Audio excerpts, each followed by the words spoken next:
Yeah, just a second.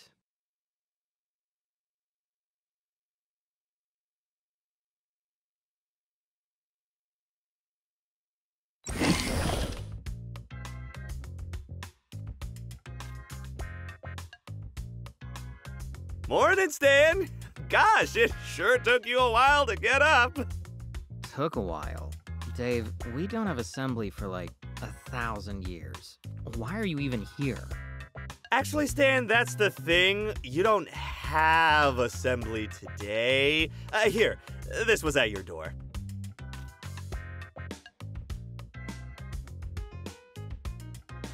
Henchman number 065. In light of our administrative changes and our integration of the HenchCan program, you are scheduled to receive an in-depth review of your recent performance today. Arrive in room 243B no later than 8:30 a.m. Failure to comply will have dire consequences. Yikes, that seems a little over the top. Wait, if this was just posted here this morning, how did you know to come wake me up? Oh, I didn't. Mine's not until tomorrow. But I figured there was a slight chance you might have an early review, so I just wanted to make sure you were ready anyway. Better safe than sorry, right?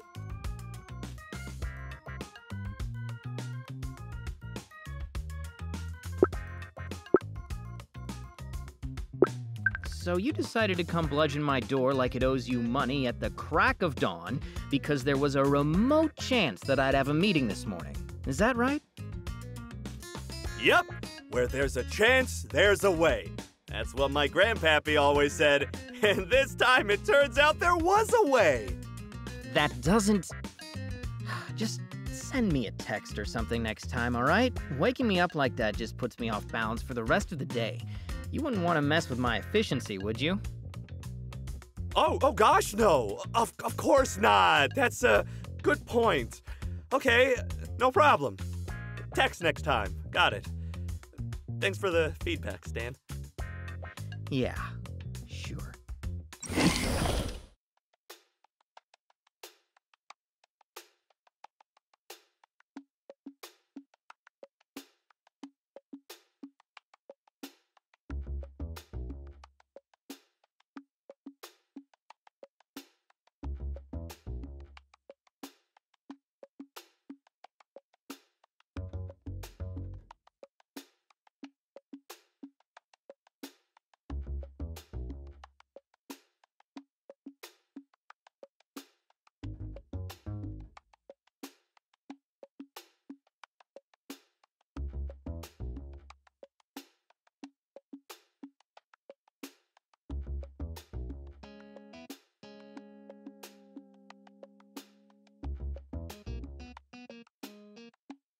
Okay, Stan, you got this. No sass, no backtalk, just get it over with.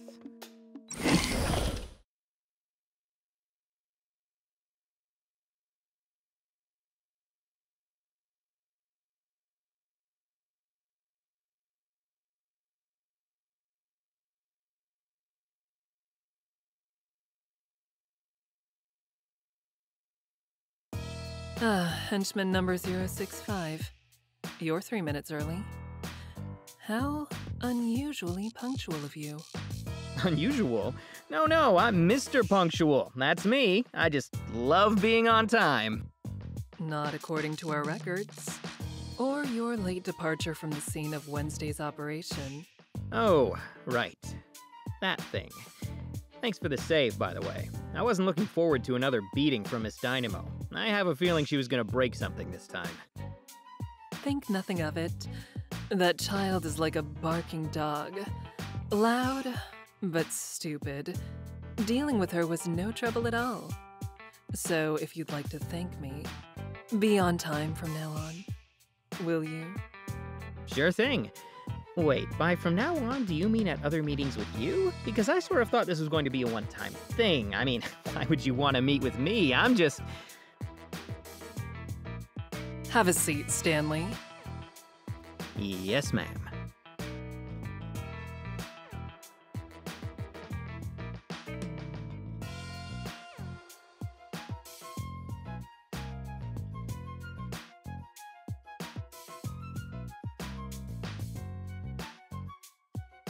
don't fret. This isn't about your punctuality. In fact, you're quite average in that regard. The henchmen here tend to be late in general. But you know that, don't you, Stanley? After all, you've been here for years, haven't you? Yeah, that's right. I'm what you might call a seasoned veteran. An experienced, loyal henchmaner. Henchmanee. Henchmanist? So you are. And how many promotions have you earned in your long and illustrious career?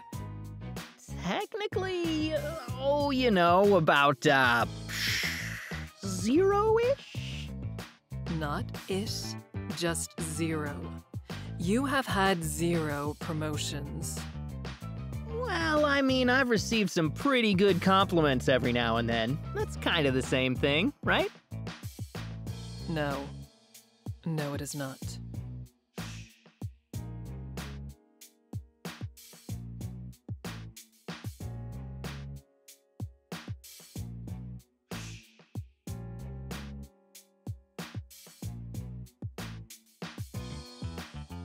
Oh, Stanley, don't be so nervous.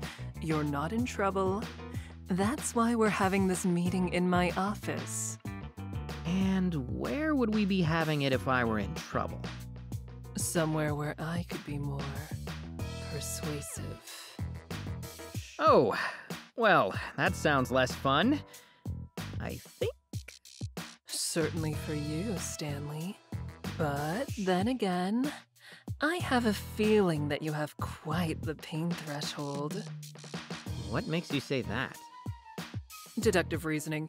You've been a henchman in the Bedlam organization for over 5 years with no promotions, no arrests, and minimal injury leave. Barring promotion, the average henchman career is 8 months. Why do you think you've lasted so much longer?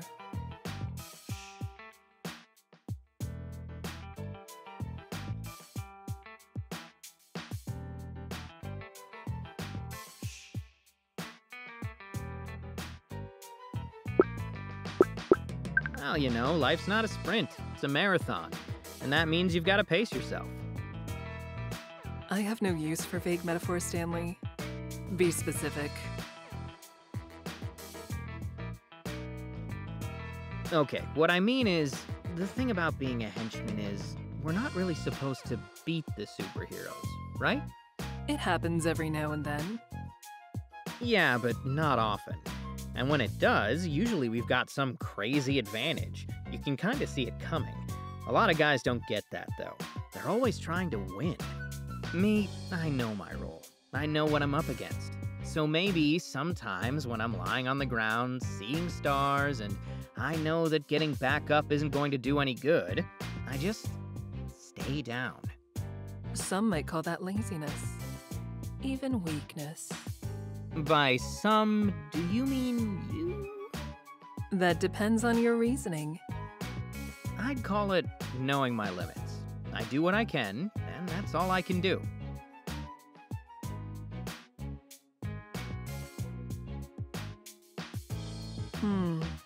Interesting. That's more astute than you realize. It is?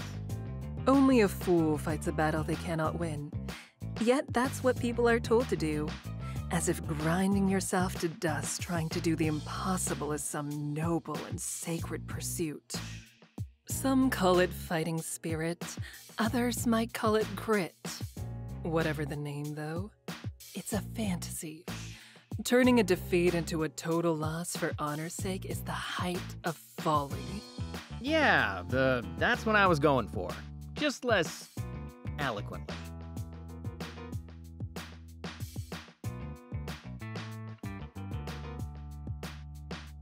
Whether you were going for it or stumbled into it face first doesn't matter. You've grasped the concept. I guess. Stumbling just doesn't sound as cool. That's true. Keeping up appearances is important too. But that's an advanced concept. One that I have already mastered, as you can see.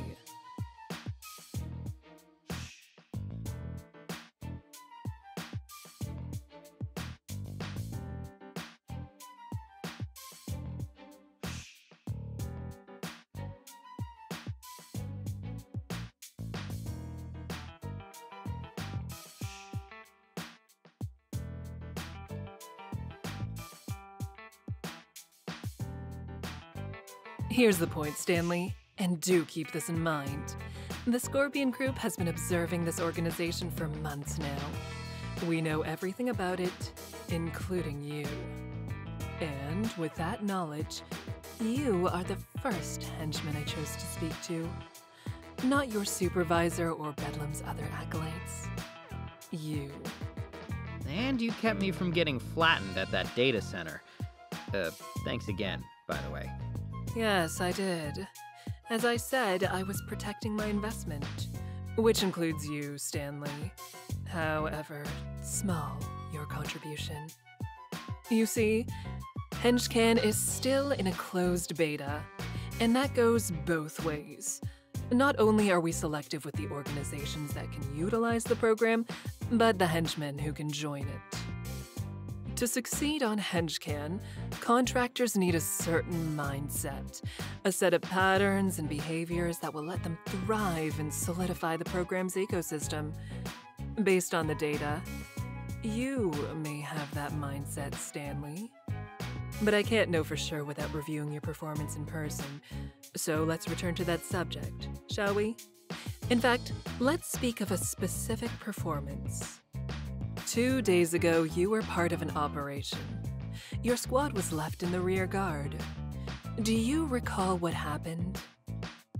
A very painful celebrity meet and greet. Yes, Shining Nova is quite the famous superhero, and you two met face to face. More like face to helmet, but yeah, we got acquainted. Kind of. It's not very satisfying, is it? To meet someone who hides themselves so completely.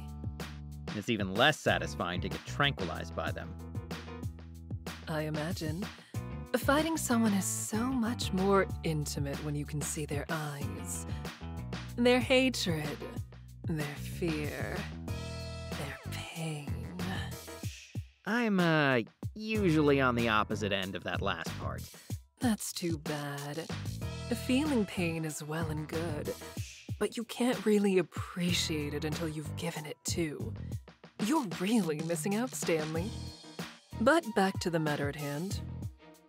You were the final member of the rear guard to engage Shining Nova during that operation, and you did so alone, after your colleagues had all rushed in at once or fled. When you put it like that, I sound pretty stupid. You certainly didn't have the odds in your favor. In fact, we did an exact calculation of your chances of success in that scenario. They were 600,000 to 1. And now I sound really stupid. If your goal was to succeed.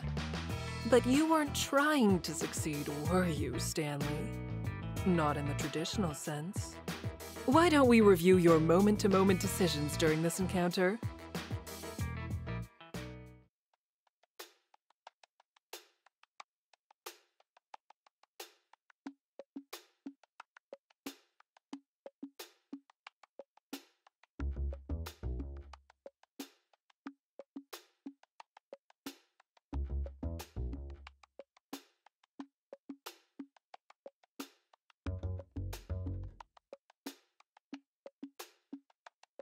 So, Stanley, here you are.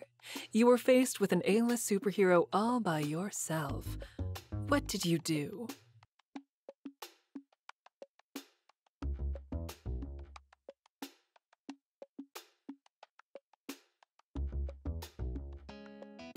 Well, I figured that if I didn't move, I was going to get blasted in the face, and everyone attacking at once had just failed pretty horribly.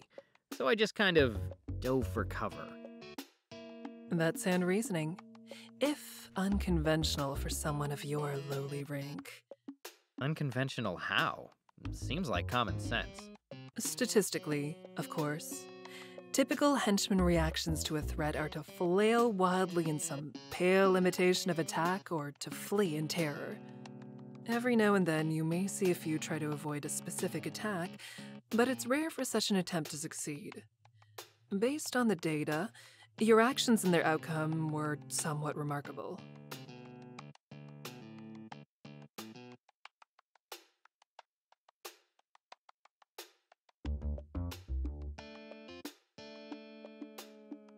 So, does this mean I have some kind of enhanced reflexes or something? Oh, goodness no, Stanley. Just look at you.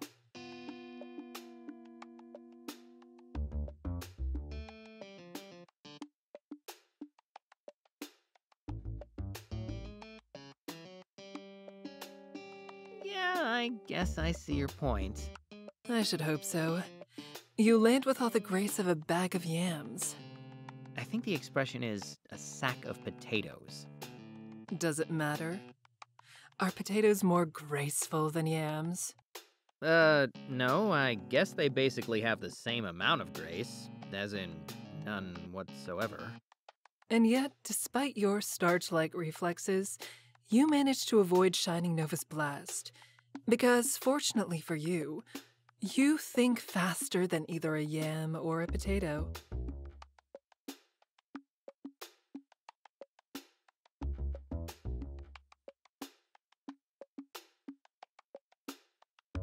Sadly, quick thinking is sometimes no match for raw power.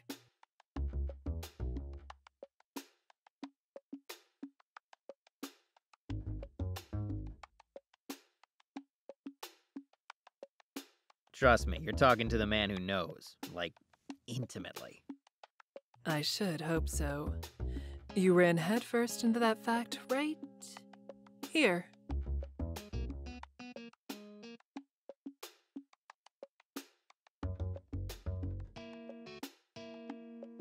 Ah, there's your potato impression again. Goodness, look at you fly.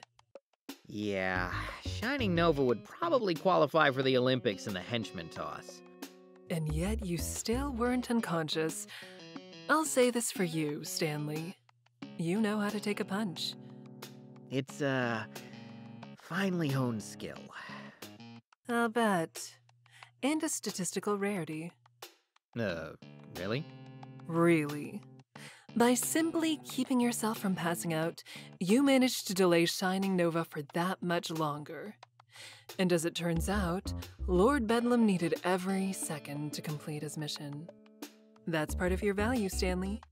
Based on your DNA samples, you don't have any predisposition towards superhuman abilities. Yet you seem to be able to endure more punishment than your colleagues. I guess I do. But hey, just out of curiosity, where exactly did you get those DNA samples? That's a secret.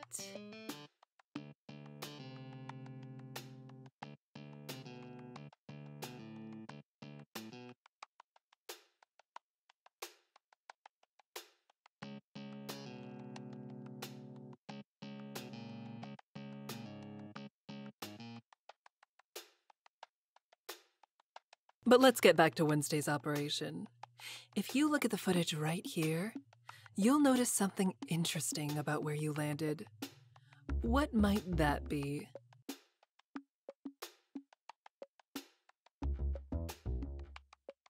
I'm pretty close to a door, and the engineers that we took captive aren't far either.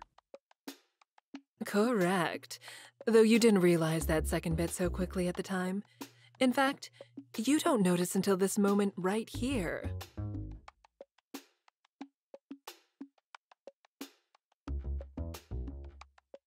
And then what precisely did you do with this newly acquired knowledge? I threatened them. Sort of. I didn't exactly have a weapon or anything, so I just pretended my communicator was a bomb. An excellent idea! But there was one problem with that plan. Your opponent. Yeah, I guess someone with super sci-fi vision isn't going to confuse a walkie-talkie for a grenade. No, they aren't. That said, I also don't imagine you would have any idea of knowing that at the time. Given your situation, you made the best possible move. You made use of your environment and the weak-willed, faint-hearted tendencies of most superheroes. With a different opponent, you may have forced a standoff. Yet, even as it stands, you still caused a minor delay. See how Shining Nova abruptly halts? There's hesitation there. Weakness. More importantly, you showed the kind of attitude needed to succeed in the HenchCan program, Stanley. You saw the exposed throat of your enemy, and you pressed your blade against it. Well, I wouldn't say that exactly. It's not like I was using a real bomb. The hostages were never in actual danger. But they didn't know that, did they? For a moment, their fear was real. Your power over them was real. Couldn't you feel it, Stanley? Didn't it taste delicious? Maybe? I can't really say that I've tasted too many emotions. I mean, maybe pain, but I think that's more like blood getting into my mouth and stuff.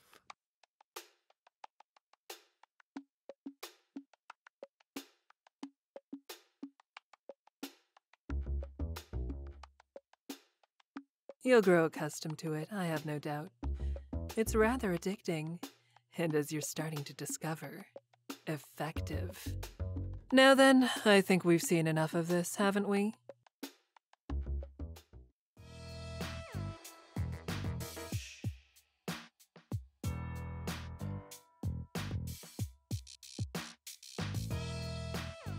So, Stanley, after reviewing the footage, would you say this is a normal operation for you? No, definitely more exciting. And after our review, would you say that you performed better or worse than your peers in this scenario? Well, better, but... And how were you compensated for this operation compared to normal?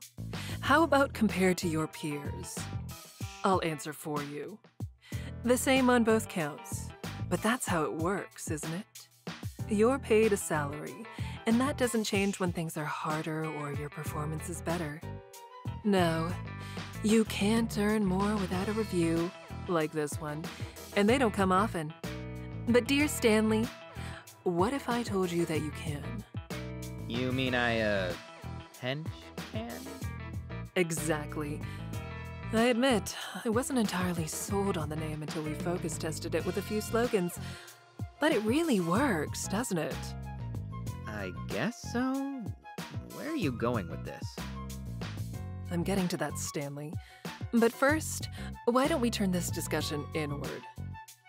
What drives you, Stanley? What do you mean? I mean that as a henchman for Lord Bedlam, who or what do you serve before all else?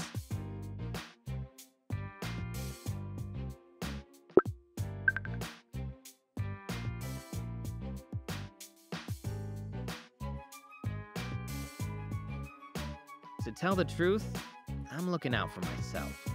Not that I won't do my job or anything, but at the end of the day, I've got to take care of things for me. That's just how it is.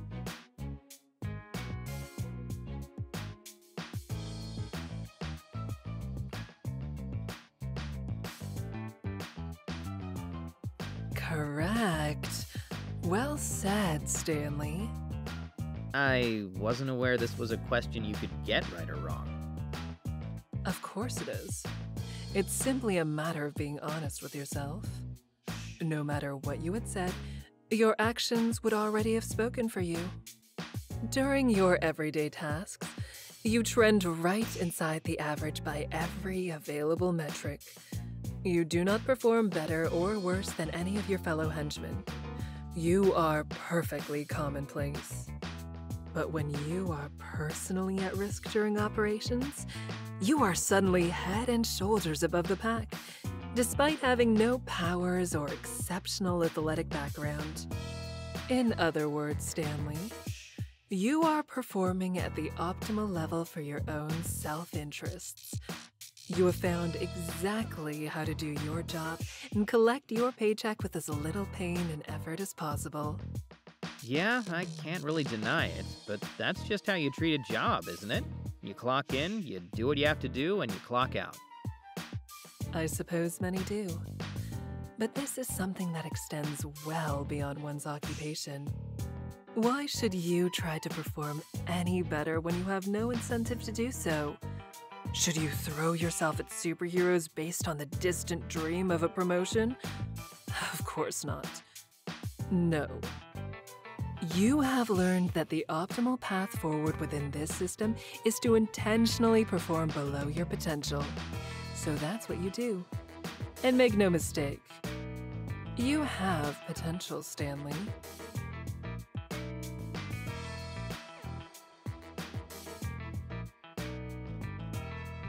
All you need to bring it out is a system that rewards you appropriately.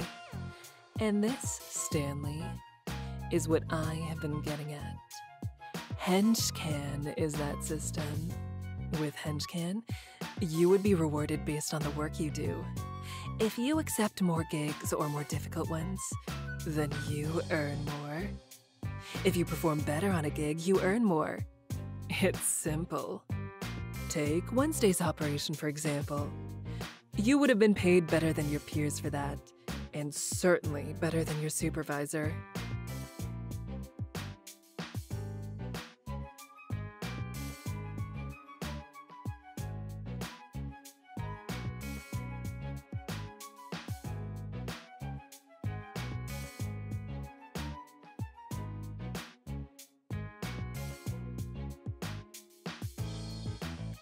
How would that make you feel? Good, I guess. But, I work for Lord Bedlam. And? He employs you, but should he own you? Your days could be his, and your nights.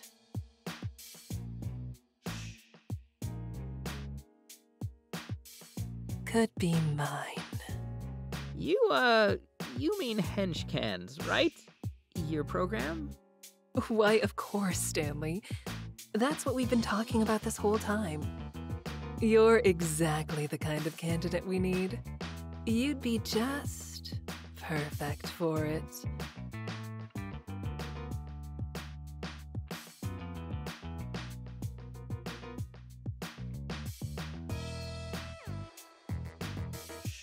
And as it happens, I know of a gig tonight that would be an excellent trial run. You should sign up.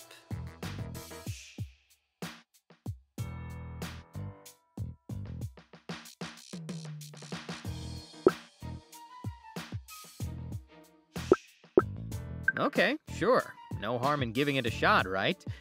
Actually, that's not right. There could actually be some actual physical harm. Lots of it. Not if you do your job well. That depends on what well means, doesn't it? So it does.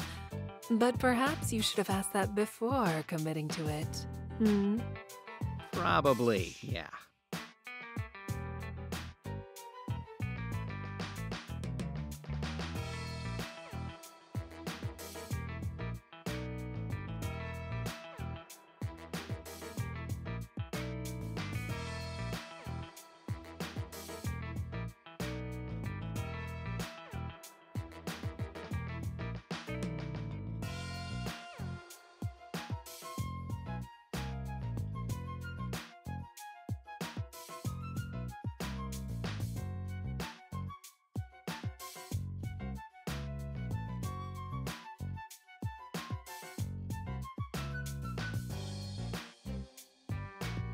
Well, luckily, you can find more information about the gig on the HenchCan app. You'll find a QR code on the bulletin boards in the break rooms or at the entrance of the cafeteria. Tonight's gig should be immediately available to you. Take a few hours to collect some more information and think it over. But not too long. You'd hate to disappoint me.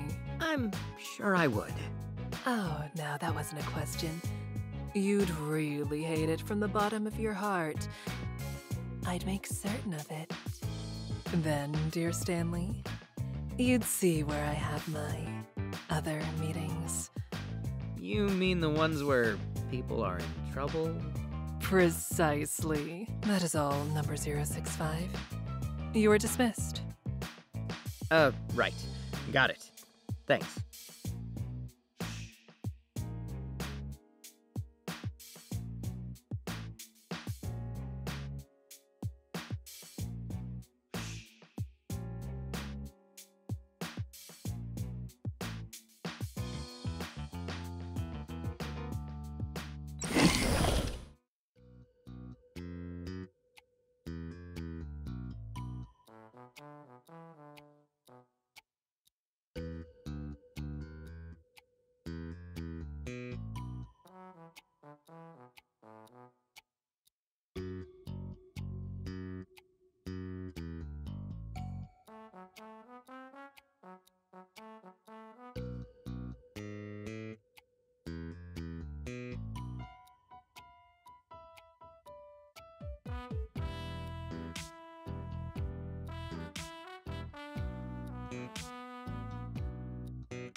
shit.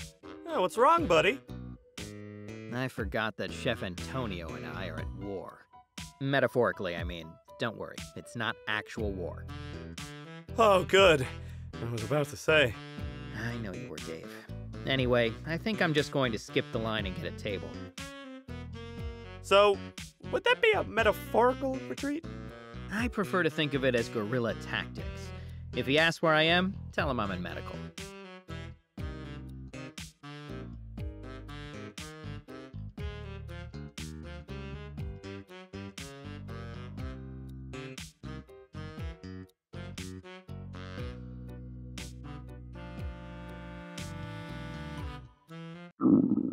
You filthy traitor. That'll learn it. Show that organ who's boss.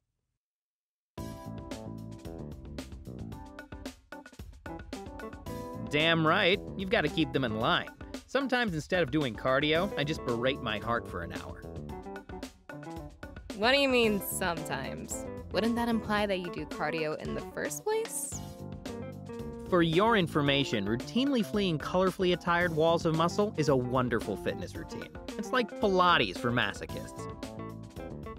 I feel like you don't know what Pilates are. All I know is that they usually involve a gym and yoga pants, and I can't see myself inside either of those things. Technically, you're not wrong, and yet you're definitely not right. Still haven't made peace with the chef, huh? Nope, this is grade A eternal nemesis level conflict. We're destined to battle until the end of time. Yeah, well, I don't think that treacherous stomach of yours can last that long. Seriously, just have some of my... Well, gosh, Stan, you didn't tell me you made a new friend!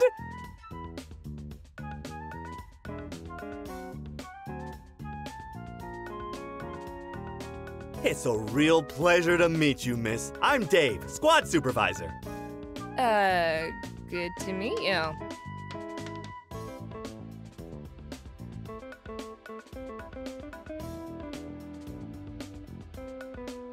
I'm Kate. She's the rookie I guided around yesterday. Just happens that we have the same lunch block, so... Wait, are you still wearing that name tag? Yeah, is that a problem? No, it's just that I don't think you have to anymore. That was a one-day thing. I guess not, but I'm still new, so it's easier for people to learn my name this way. Yeah, she's just being considerate, Stan. Gosh, you millennials have no manners. Dude, you're a millennial, and I'm pretty sure I'm older than you. Oh god, I'm older than you. It's this social media. That's what my papa says. Everyone has to clap back or back clap or post little emojis of clapping. Yeah, I mean, if you're gonna clap, do it to my face, you cowards. Am I right? How dare you encourage this? Encourage what? A blossoming friendship? More like an unholy alliance. I think I was safer with Scorpion. You met Madam Scorpion? When? This morning, Stan had his big review. I made sure he was up extra early to prepare, though, so I'm sure he aced it. Right, buddy? Let's not get carried away. I survived. Well, don't sell yourself short, because that's not always the case. Believe me. So, now that you've seen her face to face, what do you think?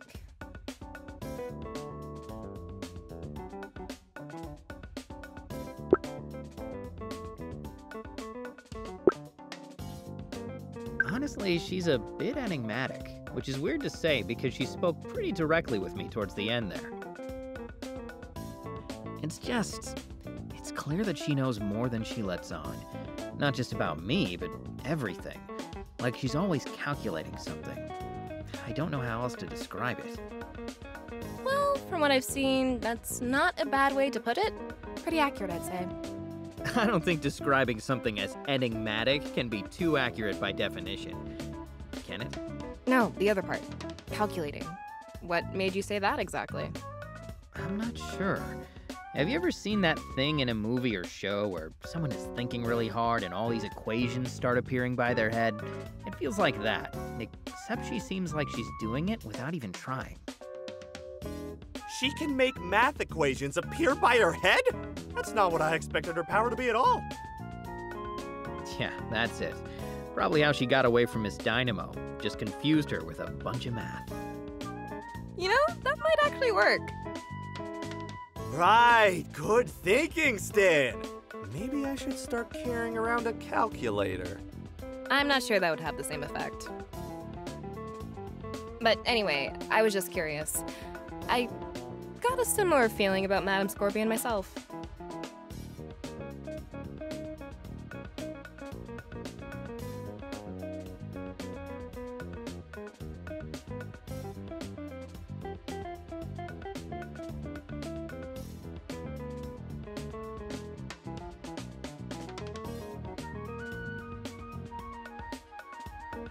Look, just be careful around her. I'm serious about what I said. Not everyone that walks into a room with Madame Scorpion walks back out. Why do you say that? Because it's the truth. At least I think. Look, this is just a rumor, but the word is that before she founded the Scorpion Group, she was basically the apex predator of the assassin world. That's how she got the money for it. She doesn't do it anymore, I don't think. I mean, that's the rumor, but you know what they say about old habits. You can't teach them new tricks. Sure, but mostly they just die hard. And for Scorpion, people die a lot more easily. Oh, okay, that makes more sense. My old habits die hard too. And sometimes I think I'm back on the farm. Today in the warehouse, I called the crates hay bales by accident, and this other time I thought someone's pet parakeet was a chicken. So what, you tried to take its eggs or something? No, my sister collected the eggs. My job was to butcher the ones we ate. That sounds pleasant. Hey, wait a second! Oh my god, you didn't! Well, it looks like we finally solved the mystery of what happened to Lord Birdlum. It was an accident! It was just old habits, like you said! I think that crosses the line from habit to disorder. Although, now that I think about it, that's a pretty good example for this situation. Thanks, Dave. Oh, you're welcome, Kate. Just a little squad supervisor nugget of wisdom for you. I've got loads of them. I bet you do. So, basically, Stan, be careful around Madame Scorpion, or you could end up like Lord Birdlum. Delicious? Dead, Stan. Very dead. But luckily, the most dangerous thing that you'll encounter tonight are some bad dice rolls, right? True, though they'll be more dangerous for everyone else since... Wait, does this mean you're playing? It may, if your party has room for a paladin. You said they needed a tank, right? Yeah, that's perfect. Just a normal paladin, though? Anytime someone plays a paladin around here, they're usually a dark paladin instead. Because, you know. Oh, right. I mean, of course it's a dark paladin. I just figured that was obvious. Wasn't that obvious? Paladins? Dice rolls? What are you guys talking about? Wait, oh, are you guys playing spells and swords tonight? Oh gosh, that sounds fun! Can I join?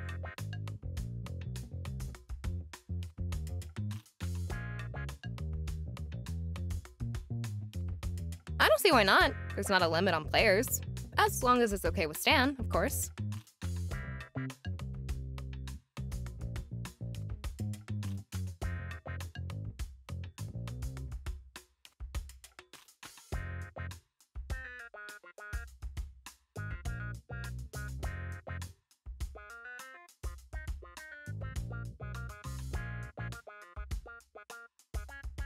Sure, Dave, you can join the party. What class are you going to be? Gee, I'm not sure. Is there a class that's kind of like a squad supervisor? That would work great! How about a cleric? They're sort of like a supervisor. So they make sure everyone is on time and focusing on their work? No, I mean they help support everyone and keep them feeling good. Supervisors aren't supposed to do that? Oh, Stan, it's okay. Being a squad supervisor is a complicated job. Not just anyone can understand how it works. But I don't really have a better idea, so I guess that'll work.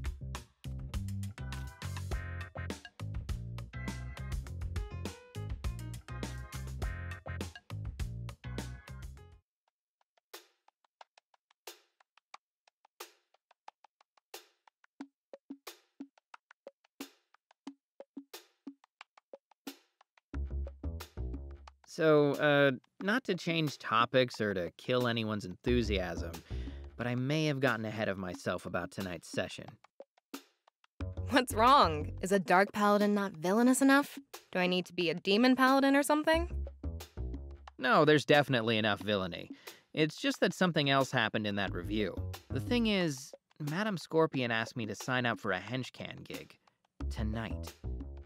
Wow, that's great, Stan! As your squad supervisor, I'm proud of the recognition you're getting for your hard work, and the recognition your squad and squad leadership will also get for helping you work so hard. Sure. Thanks, man.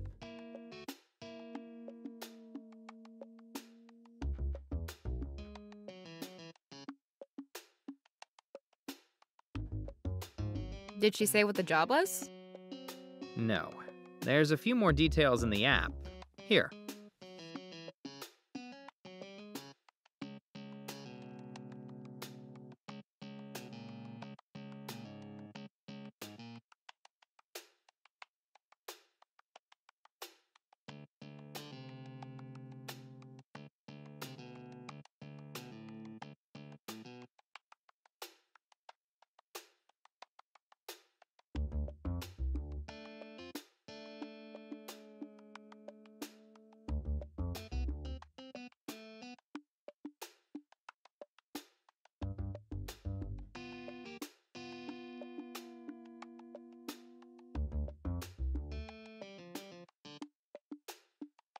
Seems like a good payday. Could be risky, though. This is an entry level from the looks of it. That's the idea, I think. It's meant to be some kind of test. That's a tough call. On the one hand, this is Madame Scorpion, and she's not used to being refused. On the other hand, if it's meant to be a test, then it will definitely be dangerous. Plus, you'd totally be missing out on our awesome Spells and Swords adventure. So, if I were you, I'd take some time to think about it. I won't blame you either way, but if you had to decide right now, which one would you pick?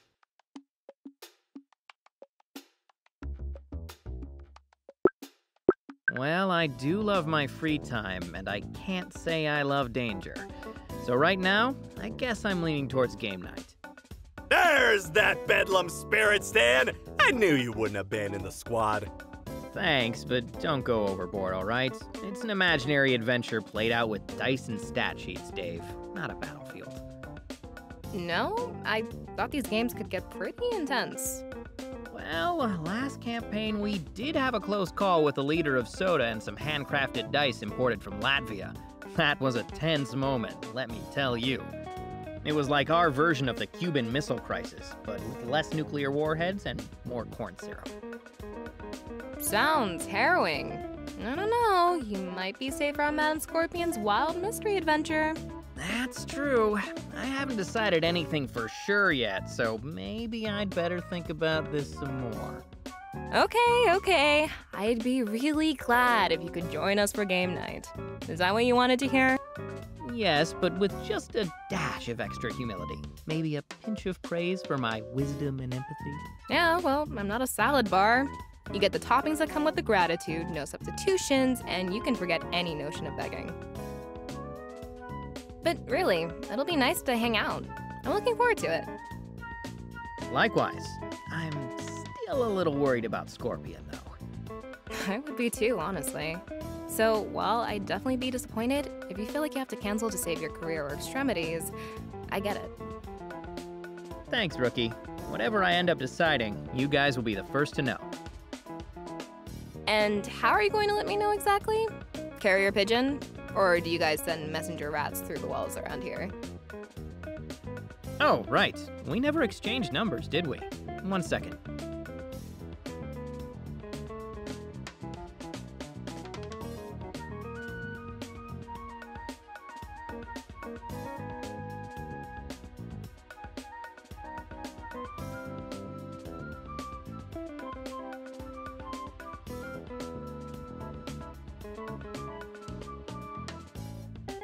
There we go. That'll be easier.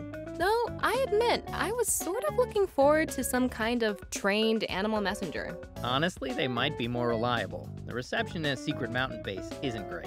Big shock, I know.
Hey, wait up!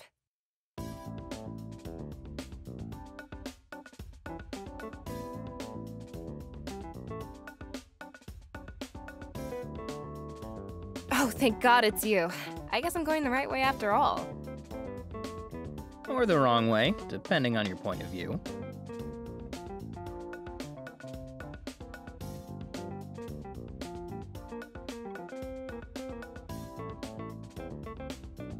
Were you following me? What? No. Okay, maybe a little. These halls are just so confusing, so I figured I'd tag along. I thought about shouting at you earlier, but it's hard to tell people apart from behind around here. So I wasn't sure if it was you, and I didn't want to call out to a total stranger like some weirdo, so here I am. If you say so. I mean, you wouldn't be the type to stalk me or anything, would you? Although now that I think about it, I do feel like I'm missing a lock of my hair. That's so weird. How could that happen? You shouldn't be balding yet, right? I hear they have shampoo to stop that these days.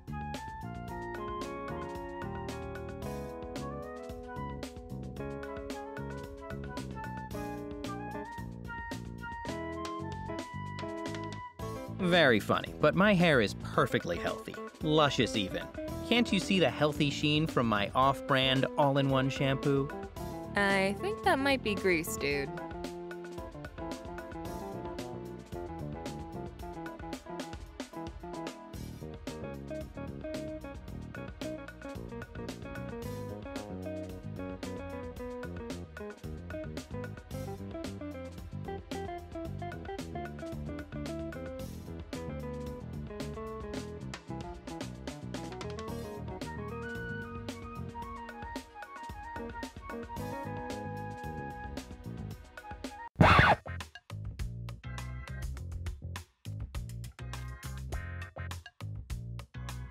Hey, gang! Ready for a full night of rousing, family-friendly, and team-building adventures? Jesus Christ, I almost kicked you in the... hi, Dave. Great to see you. Do you get used to that? Never. You just learn to accept it. Great to see you guys, too! Oh gosh, I'm so excited to get started! Come on!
Okay, now it's officially weird. Where is everyone?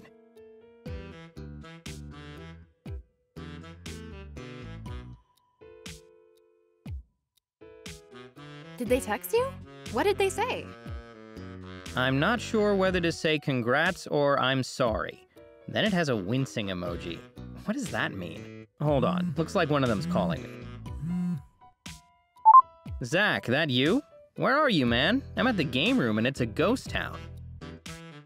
Yeah, sorry, Stan. You know, I'm always down to help out new players, so I was totally cool with that rookie showing up. But this is a whole different level. Whole different level? What are you talking about? You've played with Dave before. You're, prepared, right? Oh, you don't know? Oh. Oh, no. I really shouldn't have said anything. Well, anyway, I just wanted to call to say that if you're no longer with us by next Friday, the group's voted that I should take your place as GM and continue the campaign. I hope you don't mind. What? Of course I mind. It's my campaign. And why wouldn't I be there next Friday? Sorry, Stan. You were a pretty good GM. I mean, your NPCs were always a little cliche, but you were a solid B at least.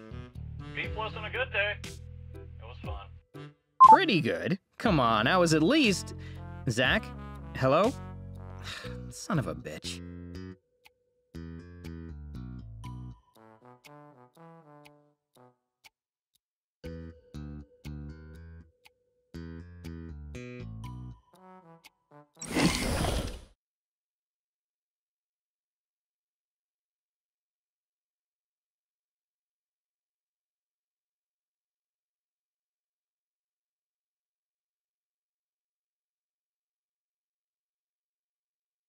There you are, Stanley.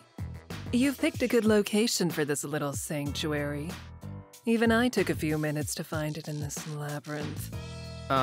Thank you, ma'am.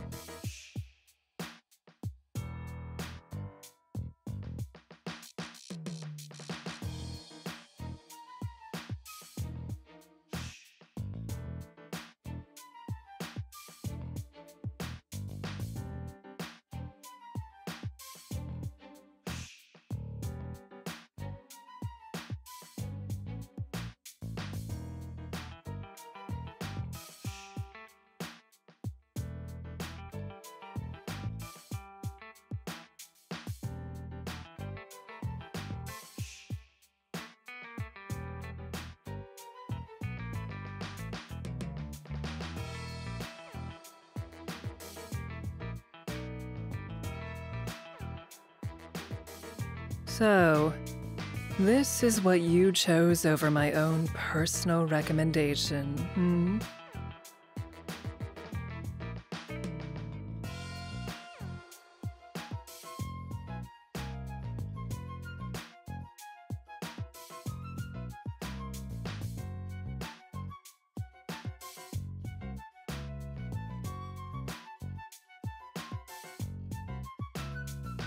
Ma'am. How utterly unimpressive. So ordinary.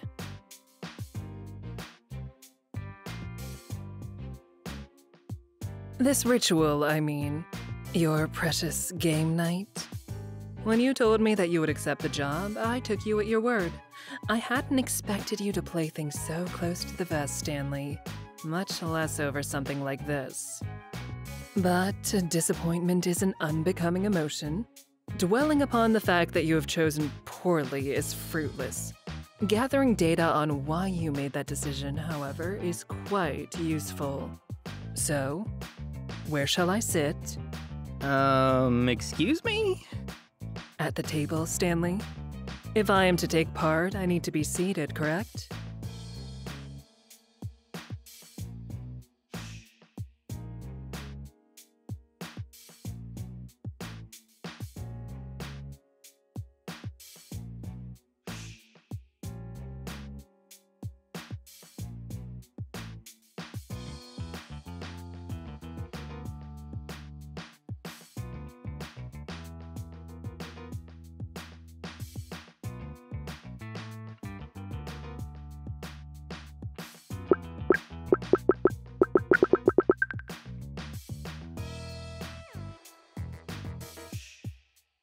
You should probably sit next to Dave.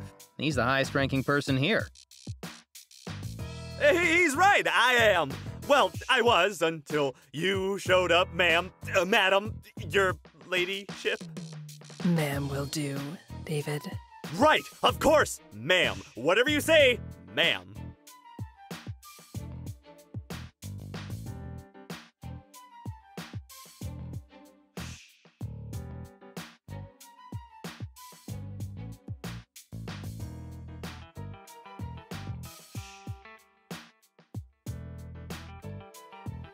Very well, that makes sense. Make room, David.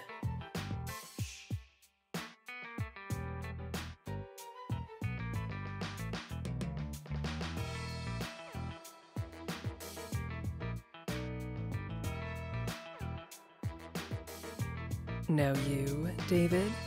I already know from my initial reports.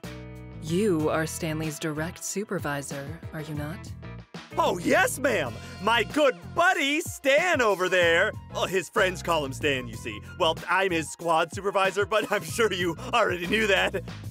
Yes, David. In fact, I just said so myself. Right, you did. I remember now. Anyway, I supervise all of his day-to-day assignments, so if there's anything he did or achieved anything that you need to know more about, just let me know. I try to have a hand in all of my squad's achievements, you see. That's what leading a squad is all about. Just getting all hands-on with every little thing they do, you know? I believe the term for that is micromanagement. Gosh, I don't know anything about that high-tech stuff, ma'am. But whatever it is, it gets the job done right. My, you really are quaint, aren't you? And you speak with this man every day, Stanley? Every day. Remarkable. Your mental fortitude continues to impress.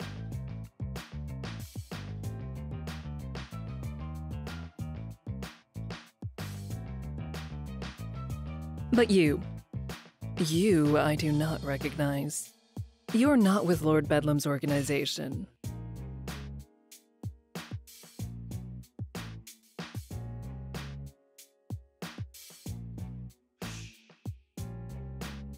That's right, ma'am. I'm Kate. I'm with your HenchCan program. Just arrived yesterday. I can see that. Your name, I mean. You forgot to remove your name tag, Kate. Oh, no. That's on purpose. I'm still new, so I thought that would help people remember me. Well, name tag or no, I'll certainly remember you. I don't forget a face. Or much of anything, really. But you've made fast friends, haven't you? How very sociable of you. I try my best to fit in, ma'am. So it seems. And you picked quite the circle to join. Stanley here is someone we've been monitoring very closely. He's a henchman of interest, such as it is. I am? Oh, I mean, thank you.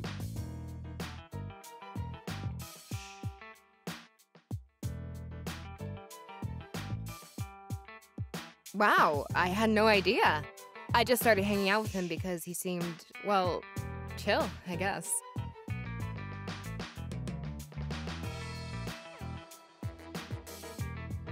Thanks, Kate. That's the kindest thing anyone said about me. Think I might have that chiseled onto my gravestone. Here lies Stan. He was pretty chill, I guess. Or whatever. Who can say?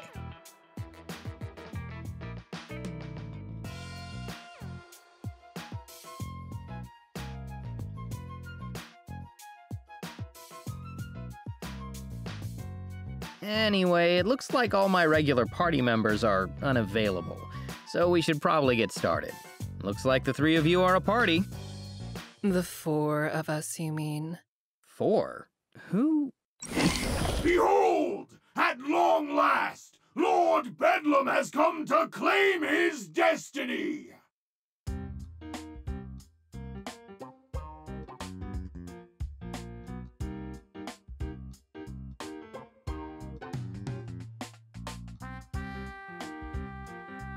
Seriously, that was a long walk.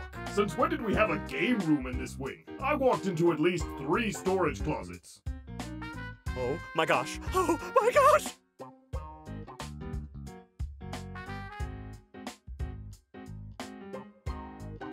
Lord Bedlam, sir! Your lordship, are you joining our spells and swords campaign tonight?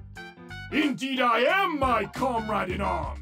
So I hope you have a glorious game night planned for us, Stanley!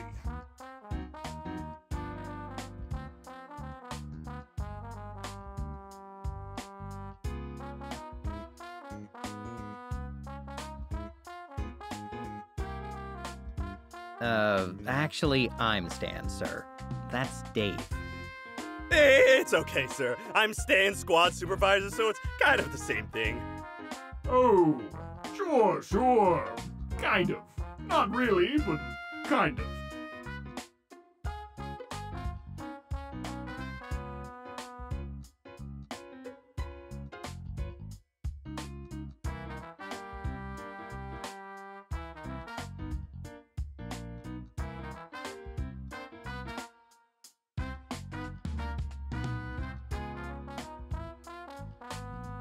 Good to meet you, Stan.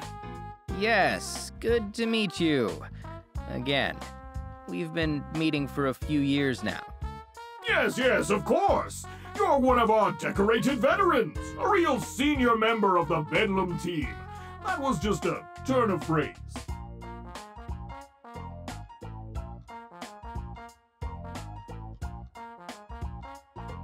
Now then, it's game night, one of our proudest Team Bedlam traditions. So,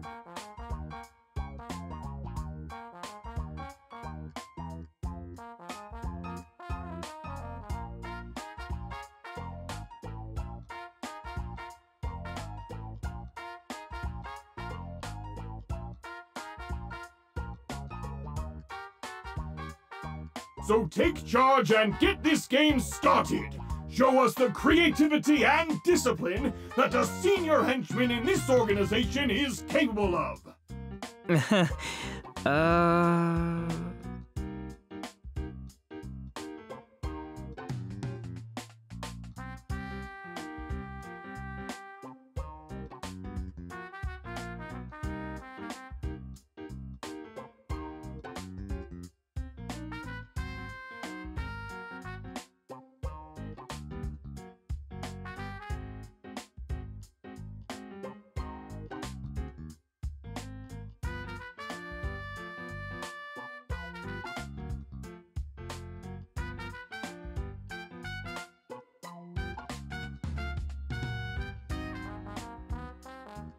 All right then, welcome to a new Spells and Swords campaign, everybody.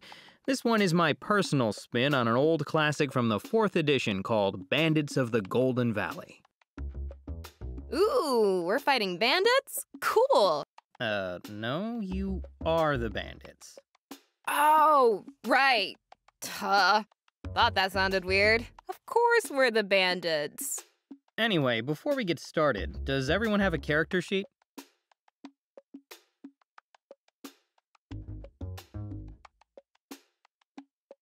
Yes, I'll be playing Lord Archibald Lifesbane, a half-demon wizard. And I have one for you as well, madam, as you requested. You're a dark elf rogue named... I'll name it. Whatever name you'd like. You are our honored guest, after all.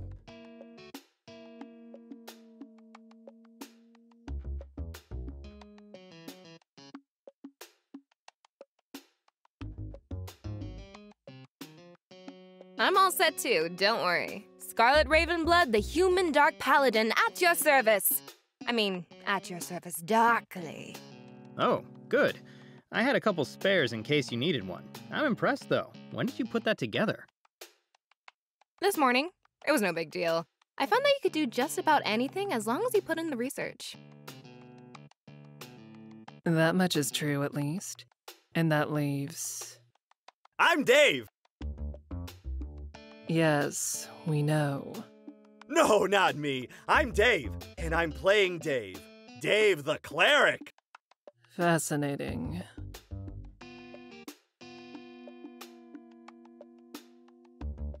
All right then, Lord Archibald Lifesbane, Scarlet Ravenblood, Dave, and... Sorry, ma'am, what did you say your character's name was again? I didn't. Right, sure. That keeps things simple, I guess. So anyway, you people, all of you, even those without names, have separately traveled to the city of Ilex, a hive of villainy and other exciting family activities. Great trails, scenic views, very outdoorsy. You'd like it, Kate. Coffee may not be up to your standard, though, being that it doesn't exist. Tea does, but it's terrible. Anyway, all that really takes a backseat to the whole villainy thing. It's not that the place has lots of crime, it's that there is no crime. It's entirely lawless. Excellent! Truly a paradise! Ilex is lawless. Very clever, Stanley.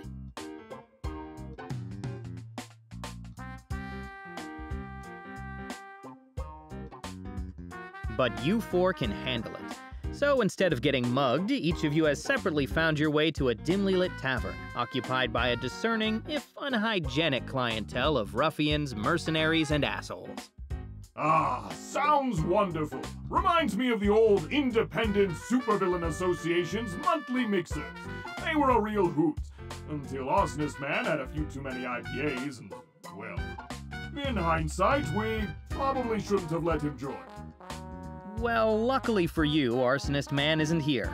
In fact, you, Lord Archibald, are the first of the party to enter. So, what would you like to do? Ah, excellent! I, Archibald Lifesbane, gallantly enter the tavern, my cape flowing behind me like a majestic cape. I march to the bar, ignoring the stares of admiration that surely follow me, and order a glass of rosé. The barkeep doesn't know what that is. Oh, right. Then, I order an IPA. He doesn't know what that is either. What? Preposterous! Everywhere has IPAs!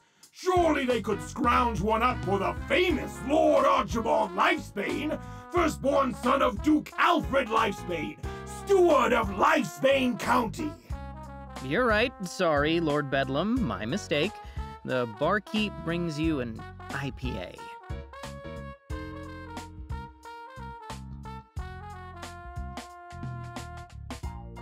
Anyway, Scarlet Ravenblood, you enter the tavern next. What do you do?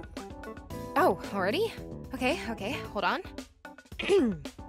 A lone warrior strides through the door, armor clanking as they move.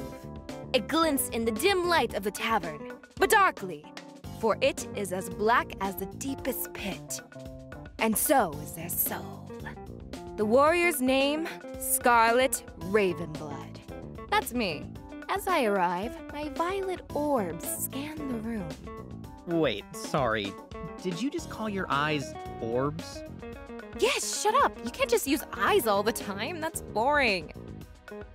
Anyway, my orbs eventually find a secluded table in the most shadowy part of the tavern. And I walk over, armor clanking. I take a seat and call for a waiter. A dwarven woman approaches. What will you have, moody-looking stranger? An ale. The darkest ale you've got. Like, really super dark. The waiter leaves and soon returns with your ale. It's definitely dark, and it tastes kinda grimy.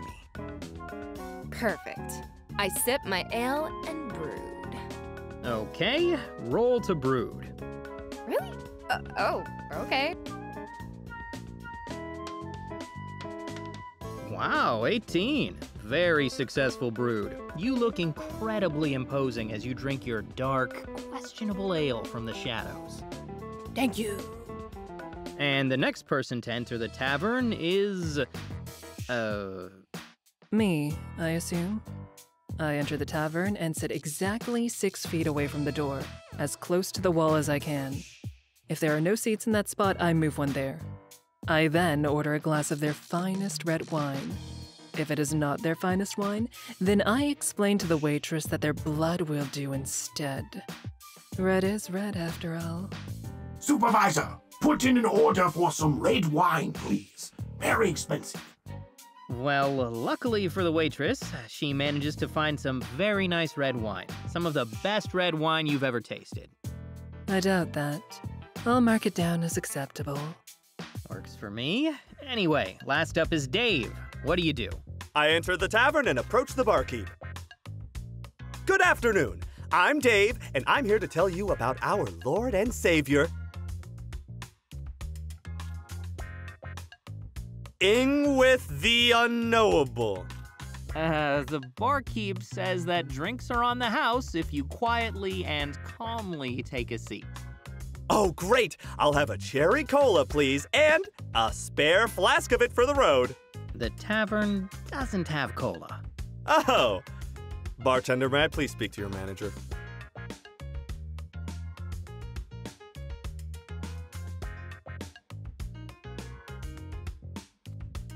All right, now that you're all gathered here, do any of you want to interact with each other a little before we move on?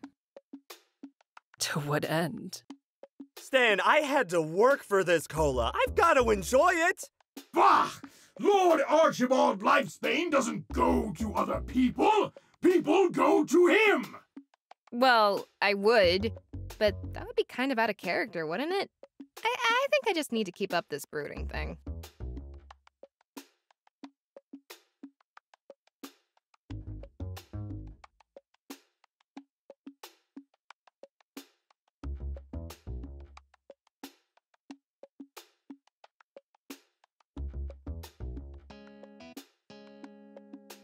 All right, well, some time passes and everything seems normal.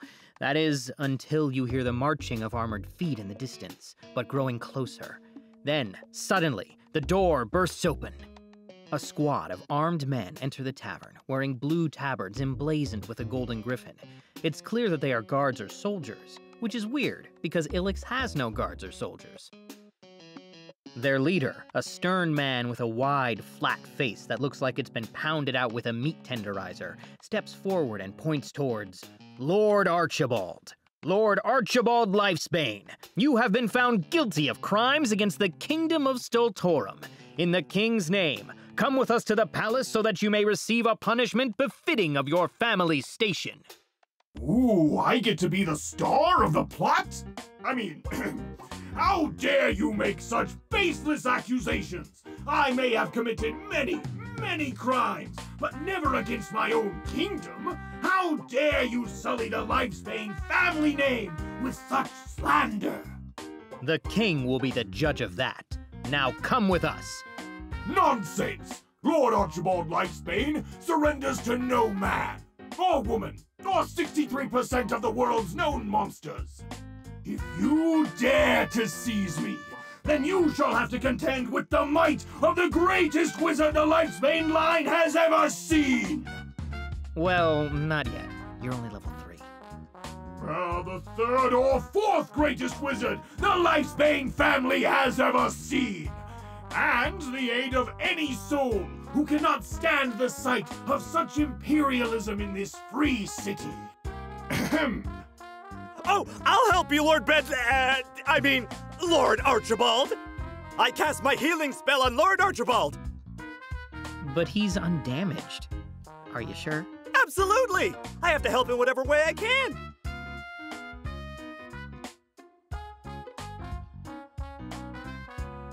Wow, look at that. Lord Archibald is at full health. Yes! I'm really getting the hang of this. Yeah. In fact, you're so good that the leader of these guys has decided you need to be taken care of. So he tells one of his men to get rid of you. So the soldier walks up to you and punches you in the face for 3 points of damage. Oh, man. Reminds me of Wednesday. Well, it is a little different. The city is lawless, and that means the people here aren't big fans of armored assholes showing up and laying down the law. So, by punching you in the face, the guard has created quite the commotion, which means it would be the perfect time for someone else to step in.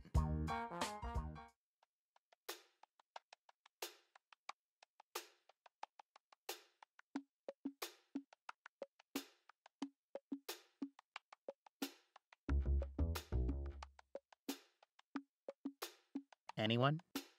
Why? It would be much more advantageous to bide my time. Yeah, just biding my time. I'm all about biding my time. Plus, I'm way too busy staring into the abyssal depths of this ale and contemplating the horror of my existence. Okay, well, as you sit there brooding, one of the soldiers shoves a patron into your table, spilling your ale. You scum! How could you do this? It was one of the few truly pure things left in this world, and you destroyed it, murdered it in cold blood. I unsheath my sword. No. Don't rush into things, dear. All that bravado won't be necessary. Just leave this to me, Besides, I believe you've used too many actions for one turn. What? No, I haven't done any actions. I just started. And I, as I always do, shall finish it. Finish? But, meaning no offense, madam, I had a big plan and... Game Master! I'm pretty sure I didn't finish my turn earlier. Shouldn't I have the chance to go? I'm the star of this whole scenario, aren't I? Yeah! Lord Bedlam's the star! We're all just moons in his orbit! Well, I never said that, and technically that wasn't a turn per se, since combat hadn't really... Guys! Ma'am, sir, with respect. I was kind of on a roll here, wasn't I, Stan?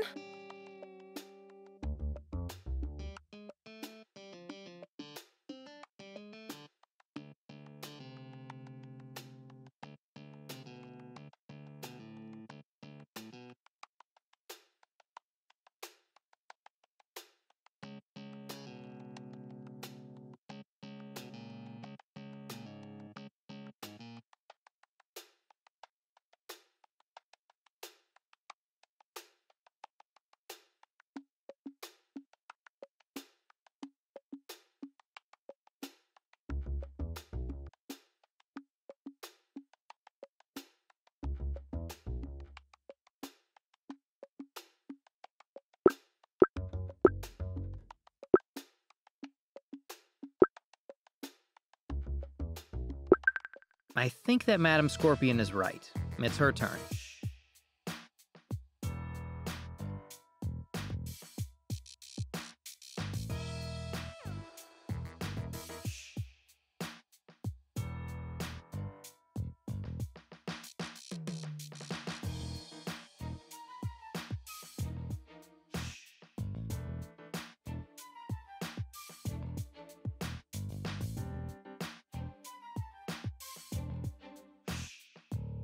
Well, go ahead. Still don't know your character's name, actually. Oh, that will become self-evident momentarily. But first, I have been sitting in shadow for some time, yes? I should be able to activate my star sign synergy ability, Dark Cowl. I guess? Yeah, it says here that you should. Wait, you activate your what? An unwieldy name, I agree. It functions as such.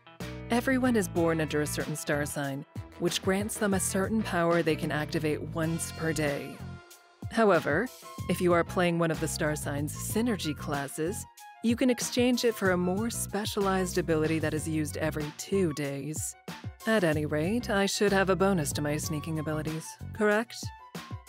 Yeah, that's right. You just learned that really fast. I'm surprised. Why, it's just as our dear Kate said. You can learn anything if you put in the research. Now, let's begin the slaughter, shall we? I stab the nearest 2 soldiers in the back.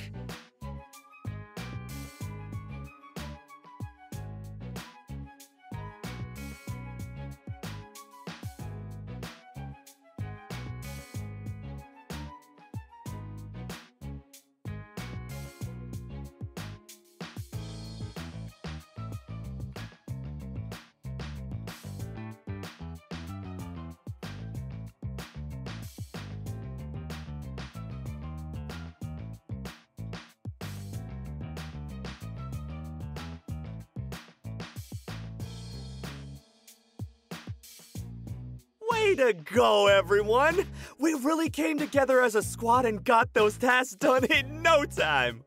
Did you refer to those human beings we killed as tasks? Because I don't really care, obviously. I'm incredibly desensitized to violence. Because I'm super violent, as you can see. Well, definitely not as violent as you, though, mysterious knife-wielding stranger. I didn't know people had so much blood. Hey, I know all about blood. It's in my name, you know? Scarlet Raven Blood. That does sound like the name of someone who knows all about blood. Oh, let's compare. What's your name, ma'am?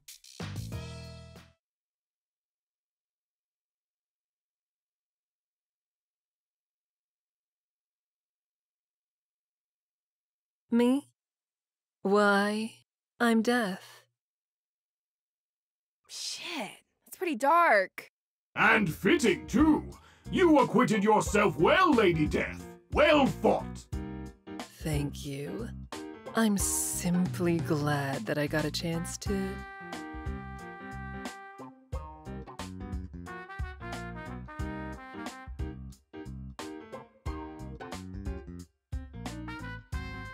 All right, look at that. You won your first battle, you introduced yourselves. You're basically a full-fledged party now.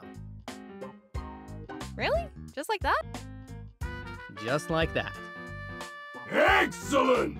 Then let us proceed with our quest. We must root out and destroy this threat to the Lifesbane family name post-haste. Whatever that threat is exactly. We should probably find that out. Good idea, sir. Luckily for you, you may have your answers soon. For as the dust settles, a wizened old man picks his way through the carnage, waving towards you. He calls out, "Oh, thank goodness you're alive, Lord Lifesbane. I was worried those ruffians would strike you down before I could find you. You see, I have something vitally important to..." I stab him. You what? I mean, sure. Life's pointless anyway. But he was about to tell me vital information about... Stanley, roll the dice.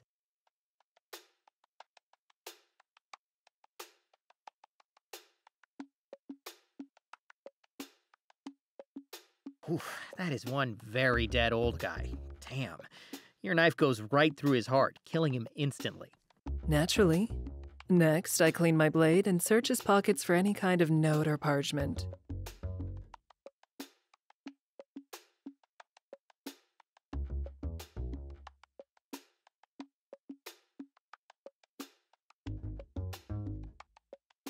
You find a letter addressed to the man from Lord Archibald's long-lost younger brother. He has allied with the Kingdom of Stoltorum to steal the Lifesbane family throne, and sent this man here to lead you astray, in case the attempt on your life failed. By the demon god Carnanthium! What a shocking twist! Betrayed by my own flesh and blood!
All right, boss, this is it.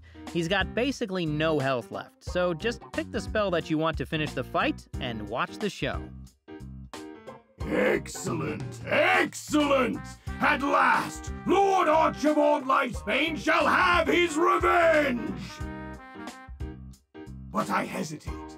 No, I can't do it, even for all he has done. I cannot strike down my own brother. A Lifesbane should never be the bane of another Lifesbane's life! Wow, that's a great quote, sir. You should write that down. I'd use a coffee mug with that on it. We all know you would, Dave. But anyway, boss, if you don't kill him, what do you do? I cast Cage of Lightning on his beastly form, locking him in place. I'm sorry, my comrades, but this is the best I can do. Someone else must strike the final blow, but I must leave it to fate to decide his, fate. And by fate, I of course mean...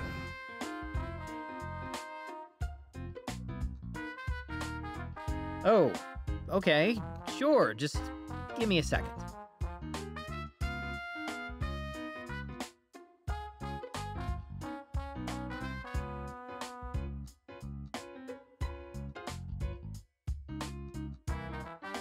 Just pick yourself, Stanley. I'm sure you'll make the right decision. Yeah, I trust you, buddy. Just think of what your supervisor would do. Oh, okay. If you guys think that's fair, I'm cool with it. No pressure, Stan. We won't hold a grudge, right?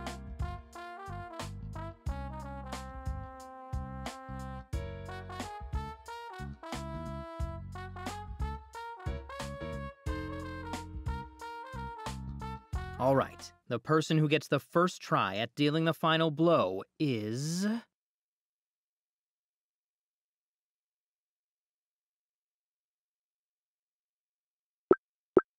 Scarlet Ravenblood. Go get him, you little edgelord. I would say I'm more of a Lord of Darkness, but alright. Say, Stan, how many times have I brooded in this game? Let me check. By my notes, 37 times.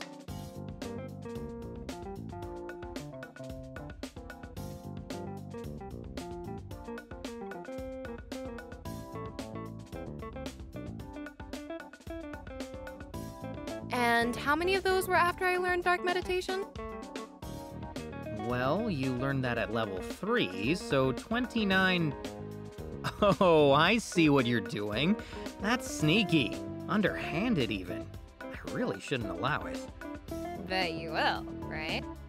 What makes you say that? You're smiling too much to actually be mad about it. How do you know? My eyes could be entirely serious behind this mask.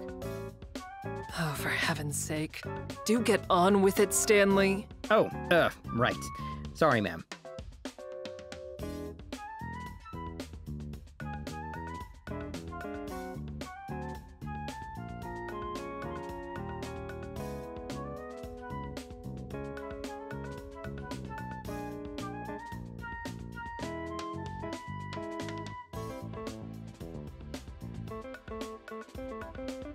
Holy shit.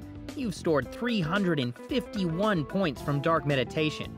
That's more than 3 times what you need to summon the power of a dark god. I've never seen someone with that much. How do you want to use it? Well, I was saving it as a trump card, but since we steamrolled everything and this is the end of the adventure, I'm gonna spend it all at once. Seriously? Alright, in that case, do whatever you want. You're way past the rulebook at this point. That's what I was hoping you'd say. Ahem. I raise my obsidian sword in the air and call upon an ancient dark power from the depths of the abyss, where no light can ever reach. Hear me, O deepest darkness! I, your champion, call upon your power. Unleash the blackest flames of your hatred so that I may destroy my enemies in the most wicked and stylish way imaginable! Pitch black flames swirl around my sword like a tornado of hatred and extremely bad vibes. They grow and rage until they form a giant swirling ball of flame. No, an orb, which I cast down upon my foe. With this power, I send you into the foul, unfinished basement of hell, Cretin! Now be gone! I don't think I even need to roll for that. The giant burning orb of flame hits the dragon square on the skull, turning it to ash. All that's left is a smoking stub where its head used to be, leaving its body to fall limply to the ground. Congratulations! Bravo! Bravo, I say! Now that is a proper finale! Are you sure we can't convince you to be part of Team Bedlam full-time? Your sense of theater would fit perfectly with our organization. It was an adequate performance, yes. I'll say super adequate. Way to go, Kate. Oh, thanks, guys. I did my best to make it a fitting climax. We've had quite the adventure. We deserve to go out with a bang. And thanks, Stan, for letting me just cut loose all game. It's been fun. I haven't felt this creative since I stopped writing my... well, you know. Oh, sure. No problem. I've had fun too. Glad I could help you unleash your inner poet. It helps that you got so into it. You had a real wild look in your orbs by the end there. See? Now you're getting the hang of it. Isn't that so much more fun to say? A little. And on that note, that concludes tonight's Spells and Swords adventure. I don't think I've ever gotten that far with a brand new party before. Nice job. Oh, it's over? Well, yeah. You defeated the dragon / Lord Archibald's long-lost brother, and that's that. Not really much else to do. Nonsense! There's always more to do! The tireless work of Lord Bedlam is never done. Or Lord Lifesbane, for that matter. Why, I have a whole county to get in order. Yes, Dan, he's got a whole country to worry about. That's plenty. As a squad supervisor, I would know how tough that is. A country is at least 6 or 7 squads worth of people. Maybe 8. So, you want an epilogue or something? Yeah, an epilogue! That's perfect! I think. Yes, an epilogue will do nicely. The legend of Lord Archibald Lifesbane deserves to be wrapped up with grace and aplomb. Wouldn't you all agree? Sure. After all, a dark paladin's brooding is never done. It is infinite, like the black pit in the depths of my soul. I have other matters to attend to. But if all of you are staying... Oh, it's okay, ma'am. If you need to take any notes, I could forward them to you in the morning. So eager to be rid of me?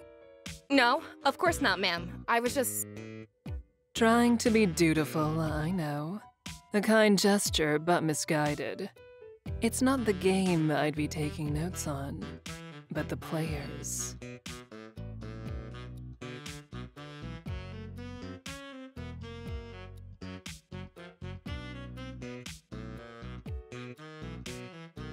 Well, if you're all staying, then I guess we might as well continue from where we left off.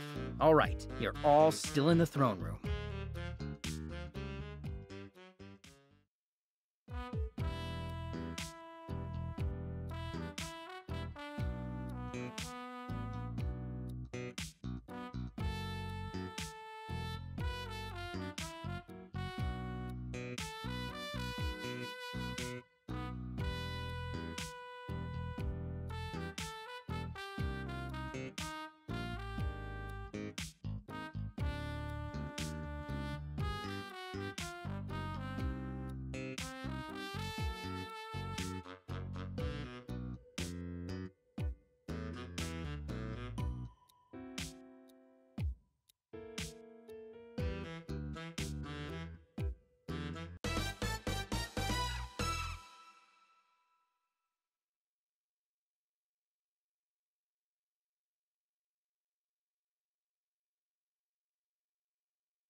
Kate, what the hell are you doing up? I didn't think that Scarlet Ravenblood was a morning person.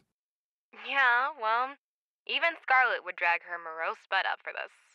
Listen, I've got something important to show you. I know we only met a couple days ago, but it feels like we've been on the same wavelength since the start, you know? Like, we already know each other. Ugh, it's not like someone who says they're only looking for Libras in their kindling profile. Ignore that. I'm not talking about some cosmic connection. I just like you, Stan. And I think you like me. So there's something I need to tell you before I lose my chance, and I need to do it in person. It's just one of those things you shouldn't do over the phone. Meet me at the door you showed me. Number 1385. Come alone. Hey, slow down. My brain's still in boot-up mode. Let me just tell Dave where I'm going. No, I mean, look, please don't tell anyone, okay? I'm serious. I was joking. Jeez, sorry. You sure you're all right? Yeah, I'm fine. Just hurry, okay? It's really important.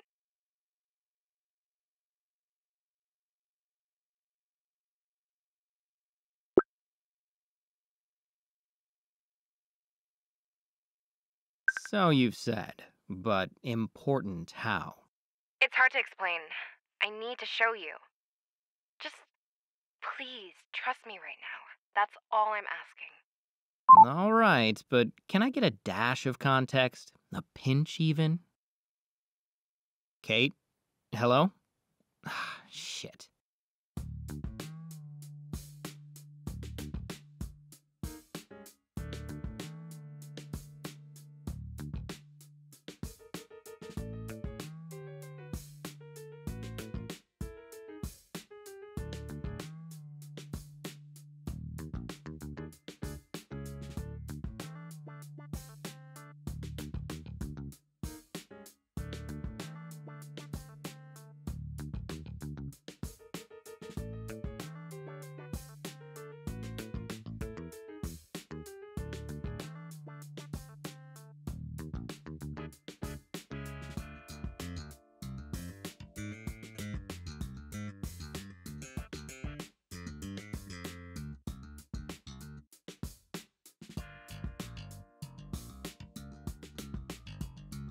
Come on, man. Get it into gear.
Hey, thanks for coming. No problem. After all, you said it was important. Several times. Sorry, I had to be sure. I know I might have sounded like a crazy person. But I'm not. You know that, right? Yeah, definitely. I'm here, aren't I? So what did you need to tell me? Have you decided to quit the henchman business and start brooding full-time? If so, I completely support you. Clearly, you brood like a pro. No, bigger than that. Way bigger. I'm actually not sure you'll believe me. So first, I want to show you something. You know this door that you've never opened? Well, we're going to open it. You're gonna stab me in there, aren't you? What? No! Why would you think that? Well, you have been following me around a lot. You definitely went out of your way to meet me when we were headed to game night. Don't think I didn't notice. Okay, yeah, that's a little suspect. Fine, I admit it. I've been following you around a little, but not to stab you. I mean, what the hell, man? When it comes to potential stabbings, it never hurts to double check. That another official piece of veteran wisdom? As official as it gets. Right. Well, we're not getting through this door all that officially, so you may want to stand back.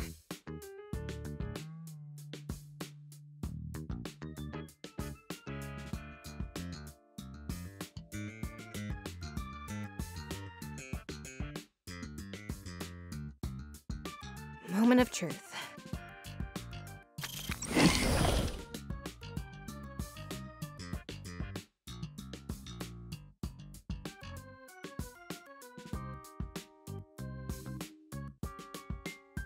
After you.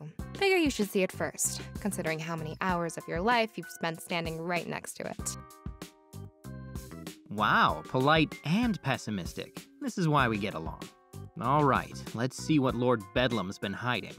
Maybe this is where he stashed all that dog food.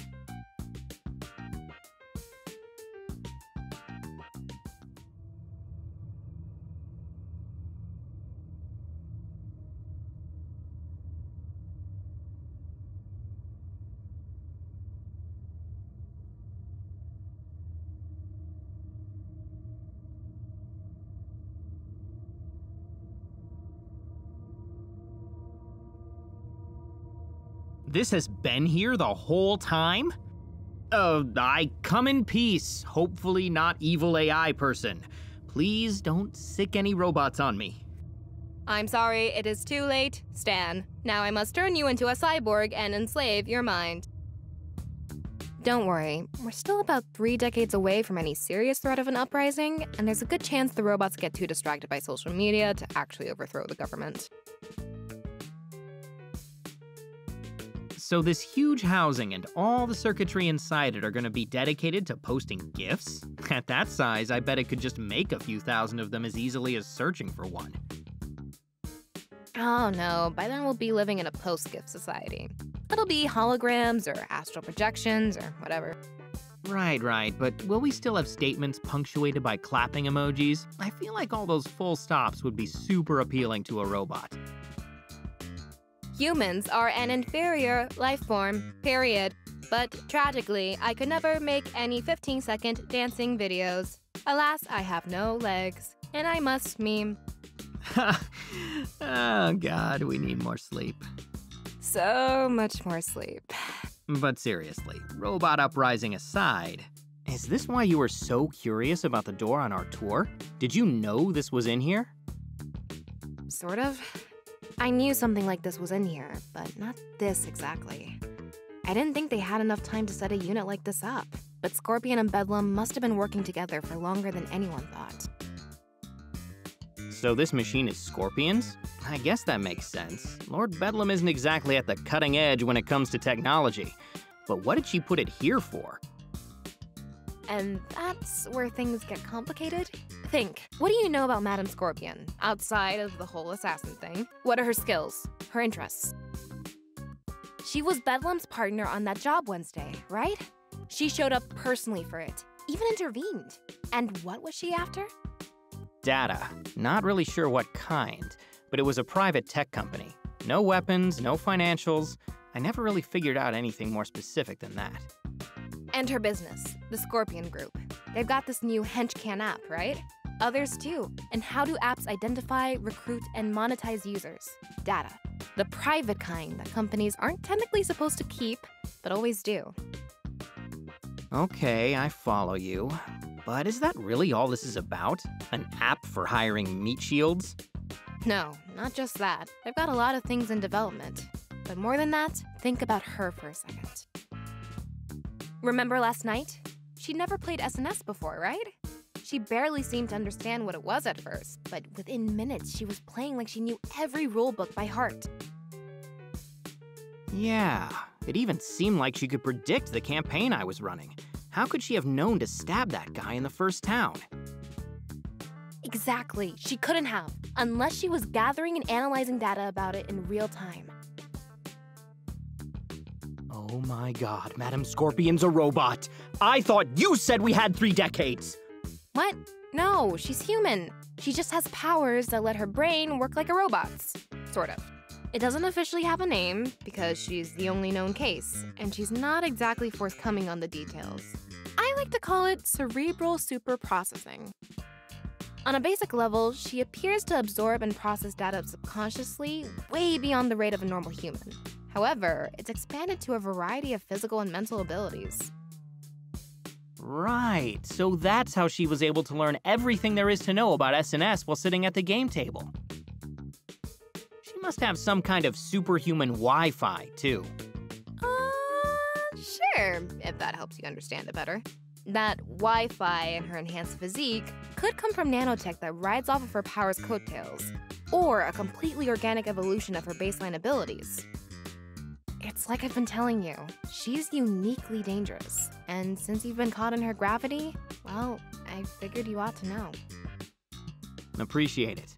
I don't know if I'll be able to put it to use, but at least I know a little more about what all this has been for. No problem.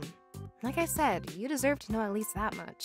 You might work for a supervillain, but the difference between someone like Lord Bedlam and Madame Scorpion is vast. You're way out of your league. Kate, I'm always out of my league. That's part of the job.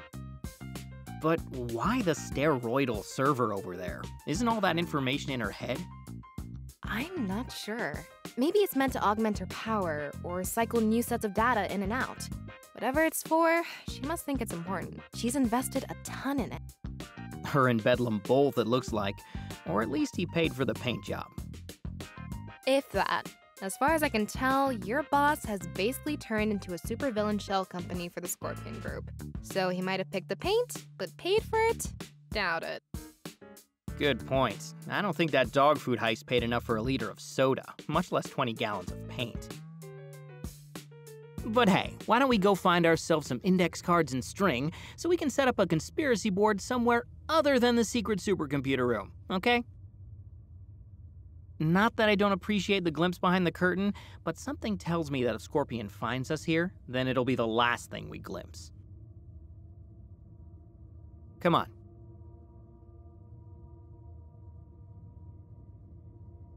Stan, wait. Wait for what? Now you know I hate to pull rank, but listen to the vet on this one, okay? There are times to wait and talk things through, but this is not one of them. I mean it. Stop. There's something else. And I mean it, Kate. I appreciate you calling me up here and showing me this. Really, I do. But I can't get caught in here, all right? You told me the big important thing you wanted to tell me, so now let's go.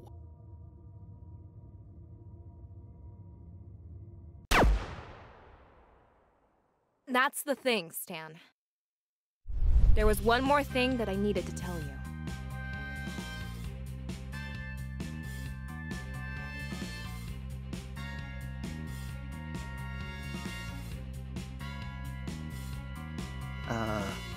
Kate?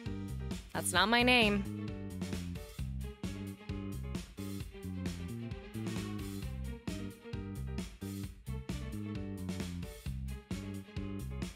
Shining Nova.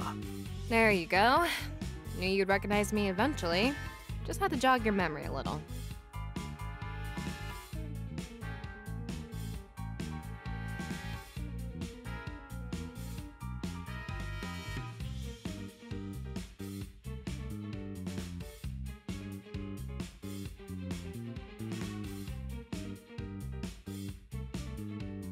Sorry, elephant tranquilizers tend to make things a little hazy.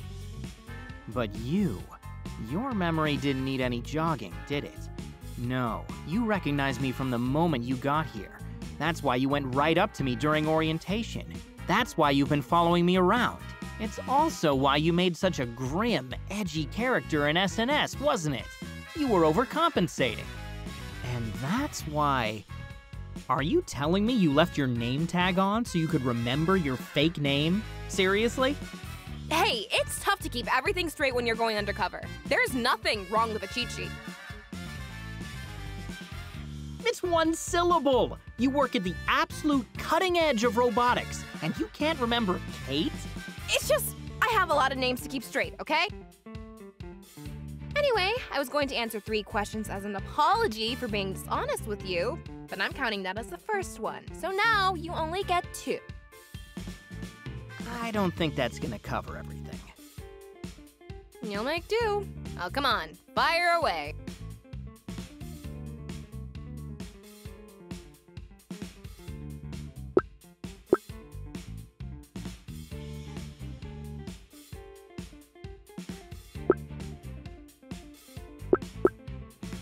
Isn't it dangerous to tell me all this? I could blow your cover. I'm past that stage, but honestly, I trust you more than anyone else in this place. A low bar, considering your profession? Maybe, but it still counts for something. You're capable of doing the right thing, Stan. I can tell. Maybe I'm capable of taking you down. Taking me? Okay, it's not that funny. But isn't it though? Hey, last time you had your ass-kicking outfit on. I think this time I'd stand a chance. Oh, honey, every outfit is my ass-kicking outfit. It's like if we were playing basketball and I was dunking all over your face. So you made me switch shoes. It wouldn't change a thing. But you tried your best, so you get orange slices at halftime and a participation trophy at the end of the game. Hell yeah, that's what I'm talking about. I'll put it in my trophy case next to my Hero Weekly cover issue. Wait, you were the guy getting clobbered by Captain Commodore? Holy shit! Isn't it Captain Commander? Honestly, no one knows. All right, I'm counting that as 1 question. You get 1 more. Make it count.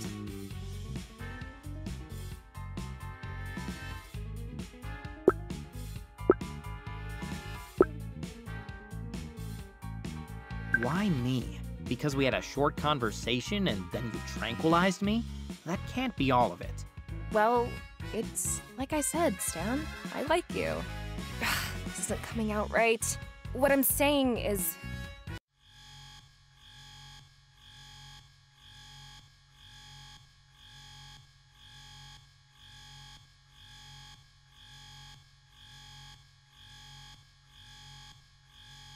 Shit, thought I had more time. Guess this is where we part ways. Unless... Come with me. I got what I came for, but that's just the first step. I could use your help with the rest. How am I supposed to trust that after you just revealed that you've been deceiving me this whole time? This isn't an angle, Stan. I'm honestly making an offer. This is a once-in-a-lifetime chance. All the bad luck and desperate decisions that got you here, you can undo them. A total reset. All you have to do is go out on a limb and trust me. Or I could torpedo my career and live out my days in a trailer park somewhere, wondering when I'm gonna wake up covered in scorpion stings. You're asking me to risk what little I've built here on what? What guarantee? I can't offer you one. But sometimes the only chance you have to break away from a system like this is to take that kind of risk. Sometimes you have to bet on yourself. So what do you say? Ready to make that wager?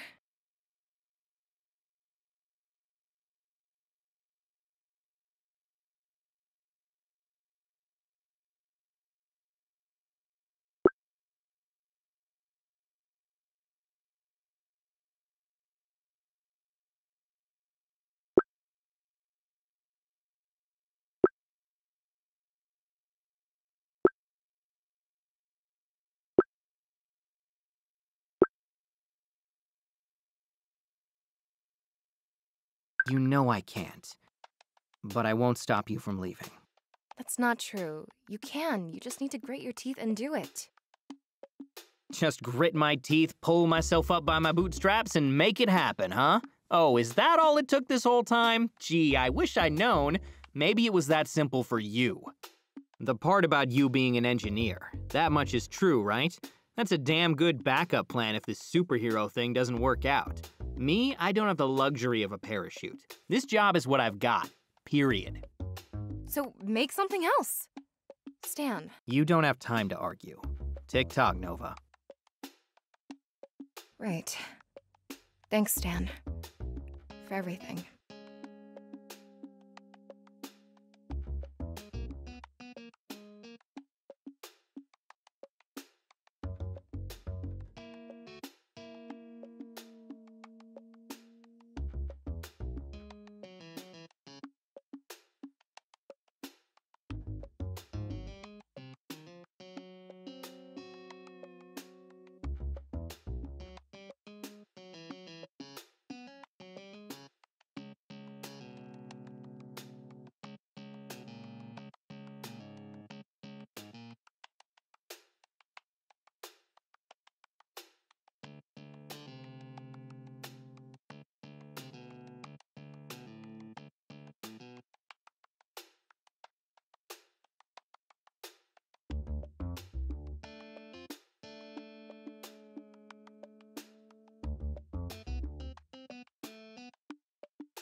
Oh, hey there, buddy. There you are.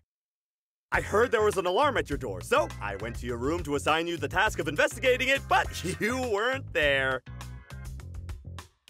So then I thought to myself, you know, Dave, a true squad supervisor is always thorough when it comes to his team. And that's when I decided to check on your door myself to make sure everything was A-okay. How is good old door 1385? Oh, you know, it opens and closes, like doors do. Doors do open and close, don't they? Wait, it opened? That door's not supposed to open. Oh no, not at all. It was just a turn of phrase. How do you turn a phrase? What? No, not literally. Look, the door wasn't open, all right? It's just that most doors can open and... Stan, door 1385 is a door with level 4 security clearance. It's not most doors. It's a special, one-of-a-kind door. Gosh, I really thought you understood that. I do, I swear. But if it helps you feel better, you can lecture me about it later. Put it on my report, whatever. But right now, I have to go, okay? Whoa, whoa, whoa, slow down. This is a level 4 security issue, okay? I can't just let you leave, not before I check protocol.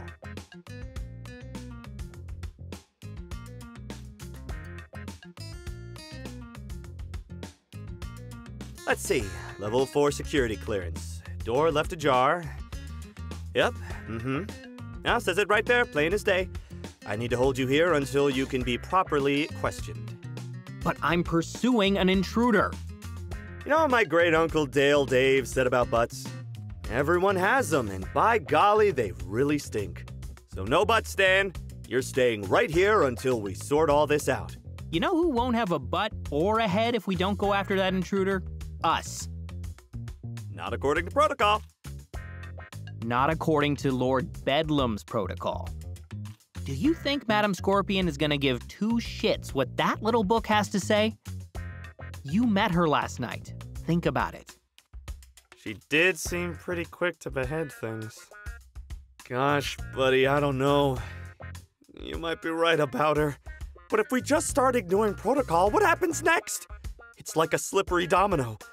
Once it starts, it just keeps on slipping.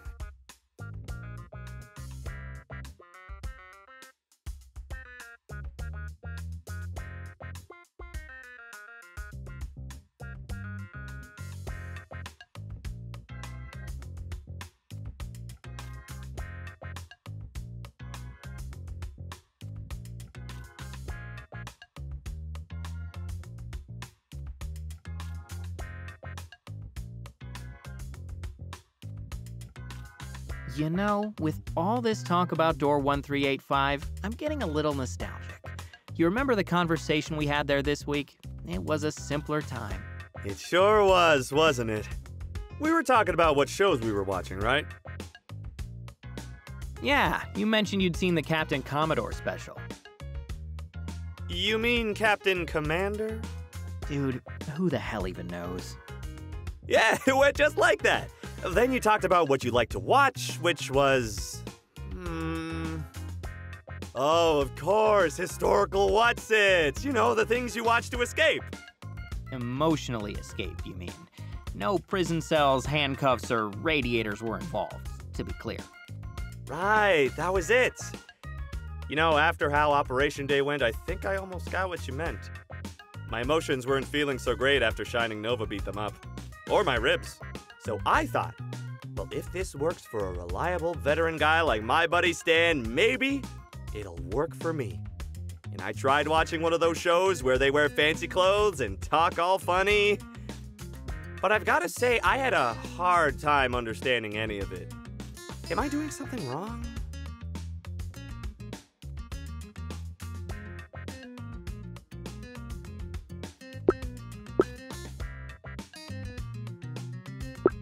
Not really. Everyone just has a different kind of escape. Historical dramas work for me, but maybe you'd be more into fantasy or science fiction, or something else entirely. But hey, kudos to you for giving it a go. It's cool that you're willing to try something new. Thanks, buddy. Guess I'll just keep looking until I find my very own keys to my emotional handcuffs. It's good to let them leave the radiator every now and then, you know? That is still way too specific. Anyway, it's been nice reminiscing, but why don't we catch up more at lunch, okay? See you then.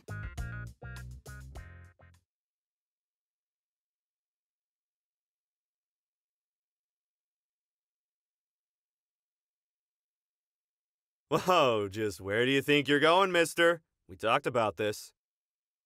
You have to wait here. It's protocol. And protocol is protocol.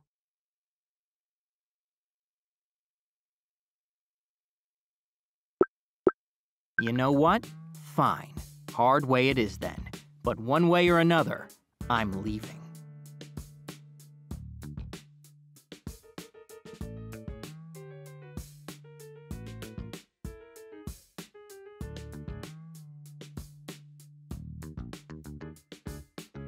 I don't like your tone, Stan. Or the fact that you're about to unholster your weapon without my authorization. It almost seems like you're threatening your supervisor. Let me save you a few minutes of thinking. There's no almost about it. I've been patient with you, Dave. Real patient. Like a monk in purple spandex while you strut around with that big grin on your face, reminding me how you're in charge. Like your job title makes you so special. But it doesn't. When some Cape demigod crashes our little heists, you and I are identical to them. Whatever rank Bedlam may plaster on your ID, you're not above me. Not really. So when I say that I'm leaving, I don't think you can actually stop me.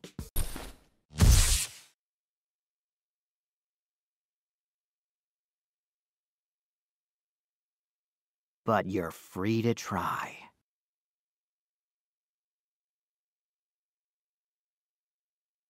How dare you? You will refer to him as Lord Bedlam, Henchman 065.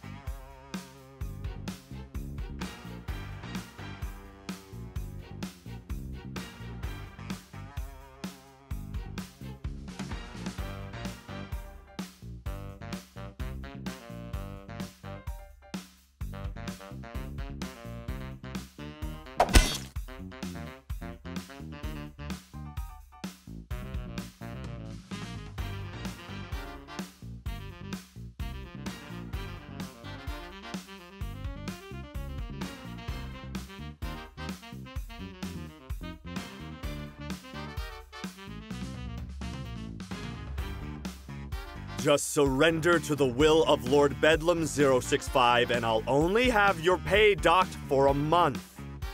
Don't make it worse for yourself. Worse how? Would I have to spend even more time listening to stories about great-grandpappy Dean Dave Duke or the rest of your dumbass family? It's great-grandpappy Dean Dave Dwaynesenberg and he was a saint!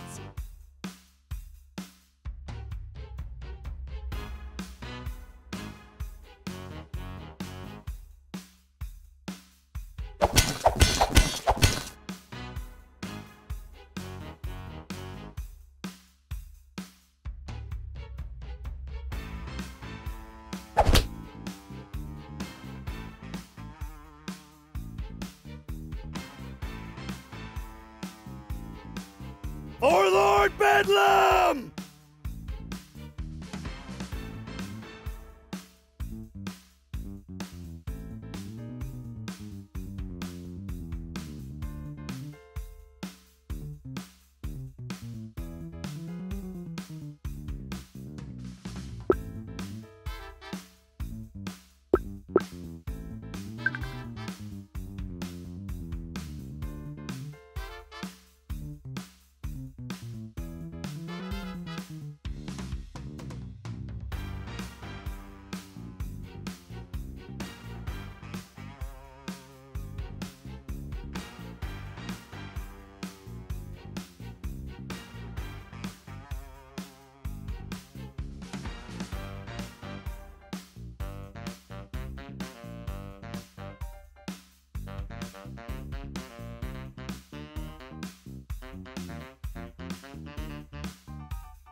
Don't forget to put that ass kicking on your report, buddy.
Ah, there it is.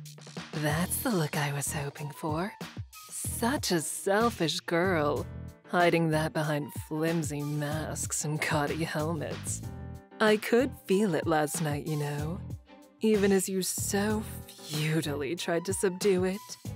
But resolve like that, it has a heat to it that can't be contained.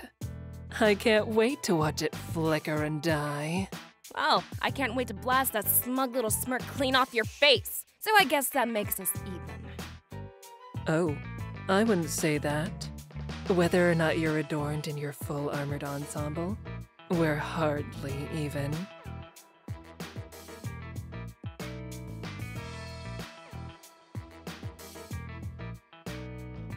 Ah, Stanley. There you are.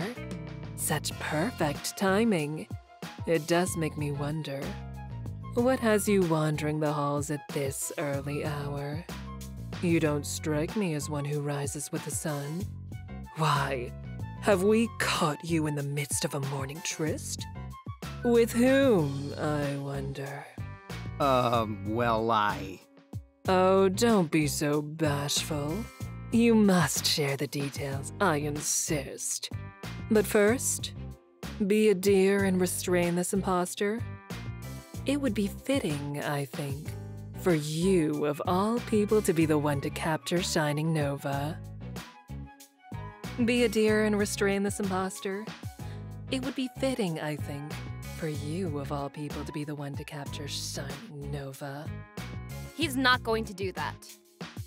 He isn't. I'm not? No, you don't have to. Still mean what I said, Stan. It's not too late. You can still change your mind. You're not just some extension of her will, or Lord Bedlam's, or anyone else's. You're not just henchman number 065, you're Stan. Your own person, with your own choices. Then why are you trying to choose for him yourself? Kate here is just trying to manipulate you, as she has this whole time. Stanley, listen to me. What Shining Nova and all those like her trade in are delusions. Impossible dreams that they dangle in front of ordinary people as a reward for playing by their rules. Has she promised to make you one of them? It will never happen. Your bounty will be a handshake and a farewell while she and her famous comrades take all the glory. Or it would be, if you had any hope of surviving such a betrayal. Make no mistake, Stanley. Defiance will earn you nothing but a slow death. Go on, Stanley. Do it. Stan, don't. I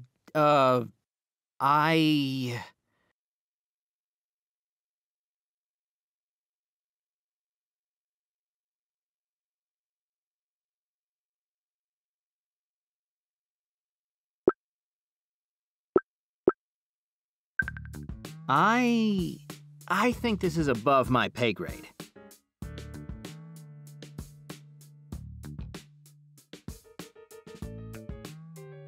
Stanley, tell me that is not defiance, I hear. You know where that leads. No, ma'am. Just, I think I'd only get in your way. One day, Stan, you're gonna have to make a real choice. That requires having a choice to actually make. Come on, you know I don't have one here. All right, fine. Forget him then. This is between you and I, Scorpion. What is? This is already over, with or without him.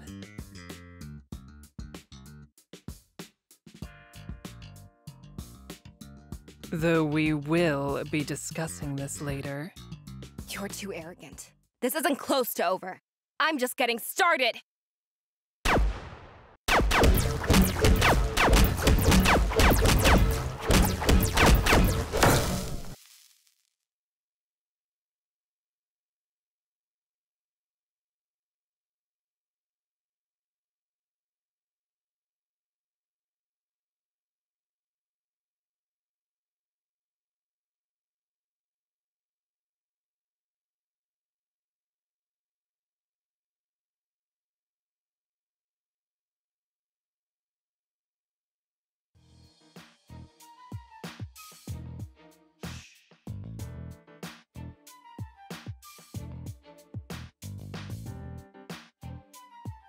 What's wrong?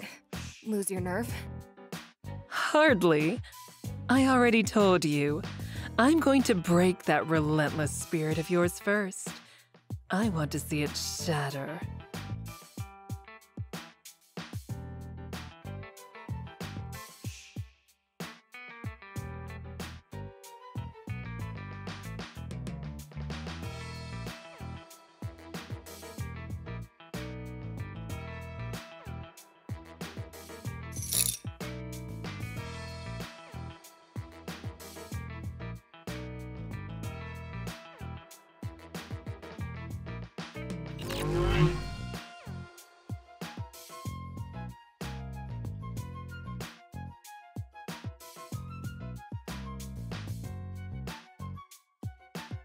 People like you never win in the end, you know.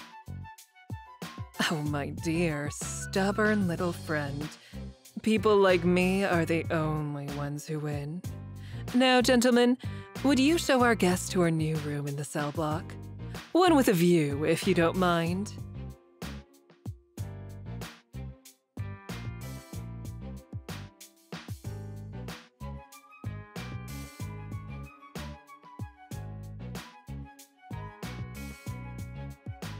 Come then, Stanley. Let's follow along, shall we? I fear that she may try something foolish without some distant supervision. Wouldn't be surprised. I mean, yes, ma'am. You got it.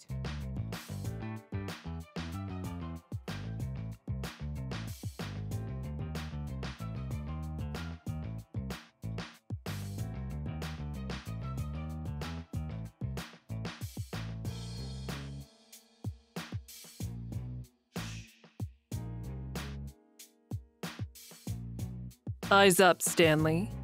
There's nothing to mope about. Sorry, ma'am. Just a long night. And a longer morning. I know. I was there for both, remember? But a long night is no excuse for inaction in that situation. I can forgive it this once because you thought you knew this woman. And you at least resisted those doe-eyed pleas. However, there was no room for sentimentality in my plans for you, Stanley. In the future, I expect that you won't let such details get in the way. Right. Understood.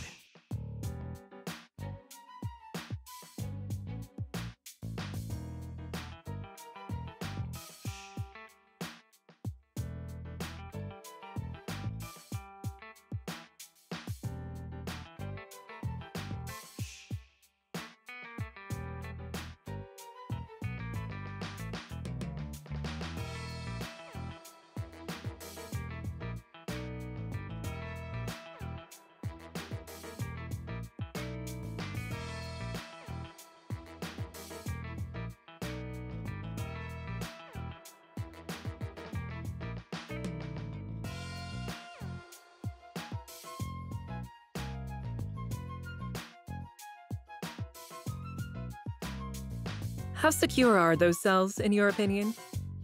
For a normal person, as secure as it gets. Even if she got her door open, there's only one way in or out, provided she didn't sneak in a mining drill. This is the center of the lair, so the walls down there are solid rock. Good. Then let's leave the details to the guards and move this to my office. We have much to discuss.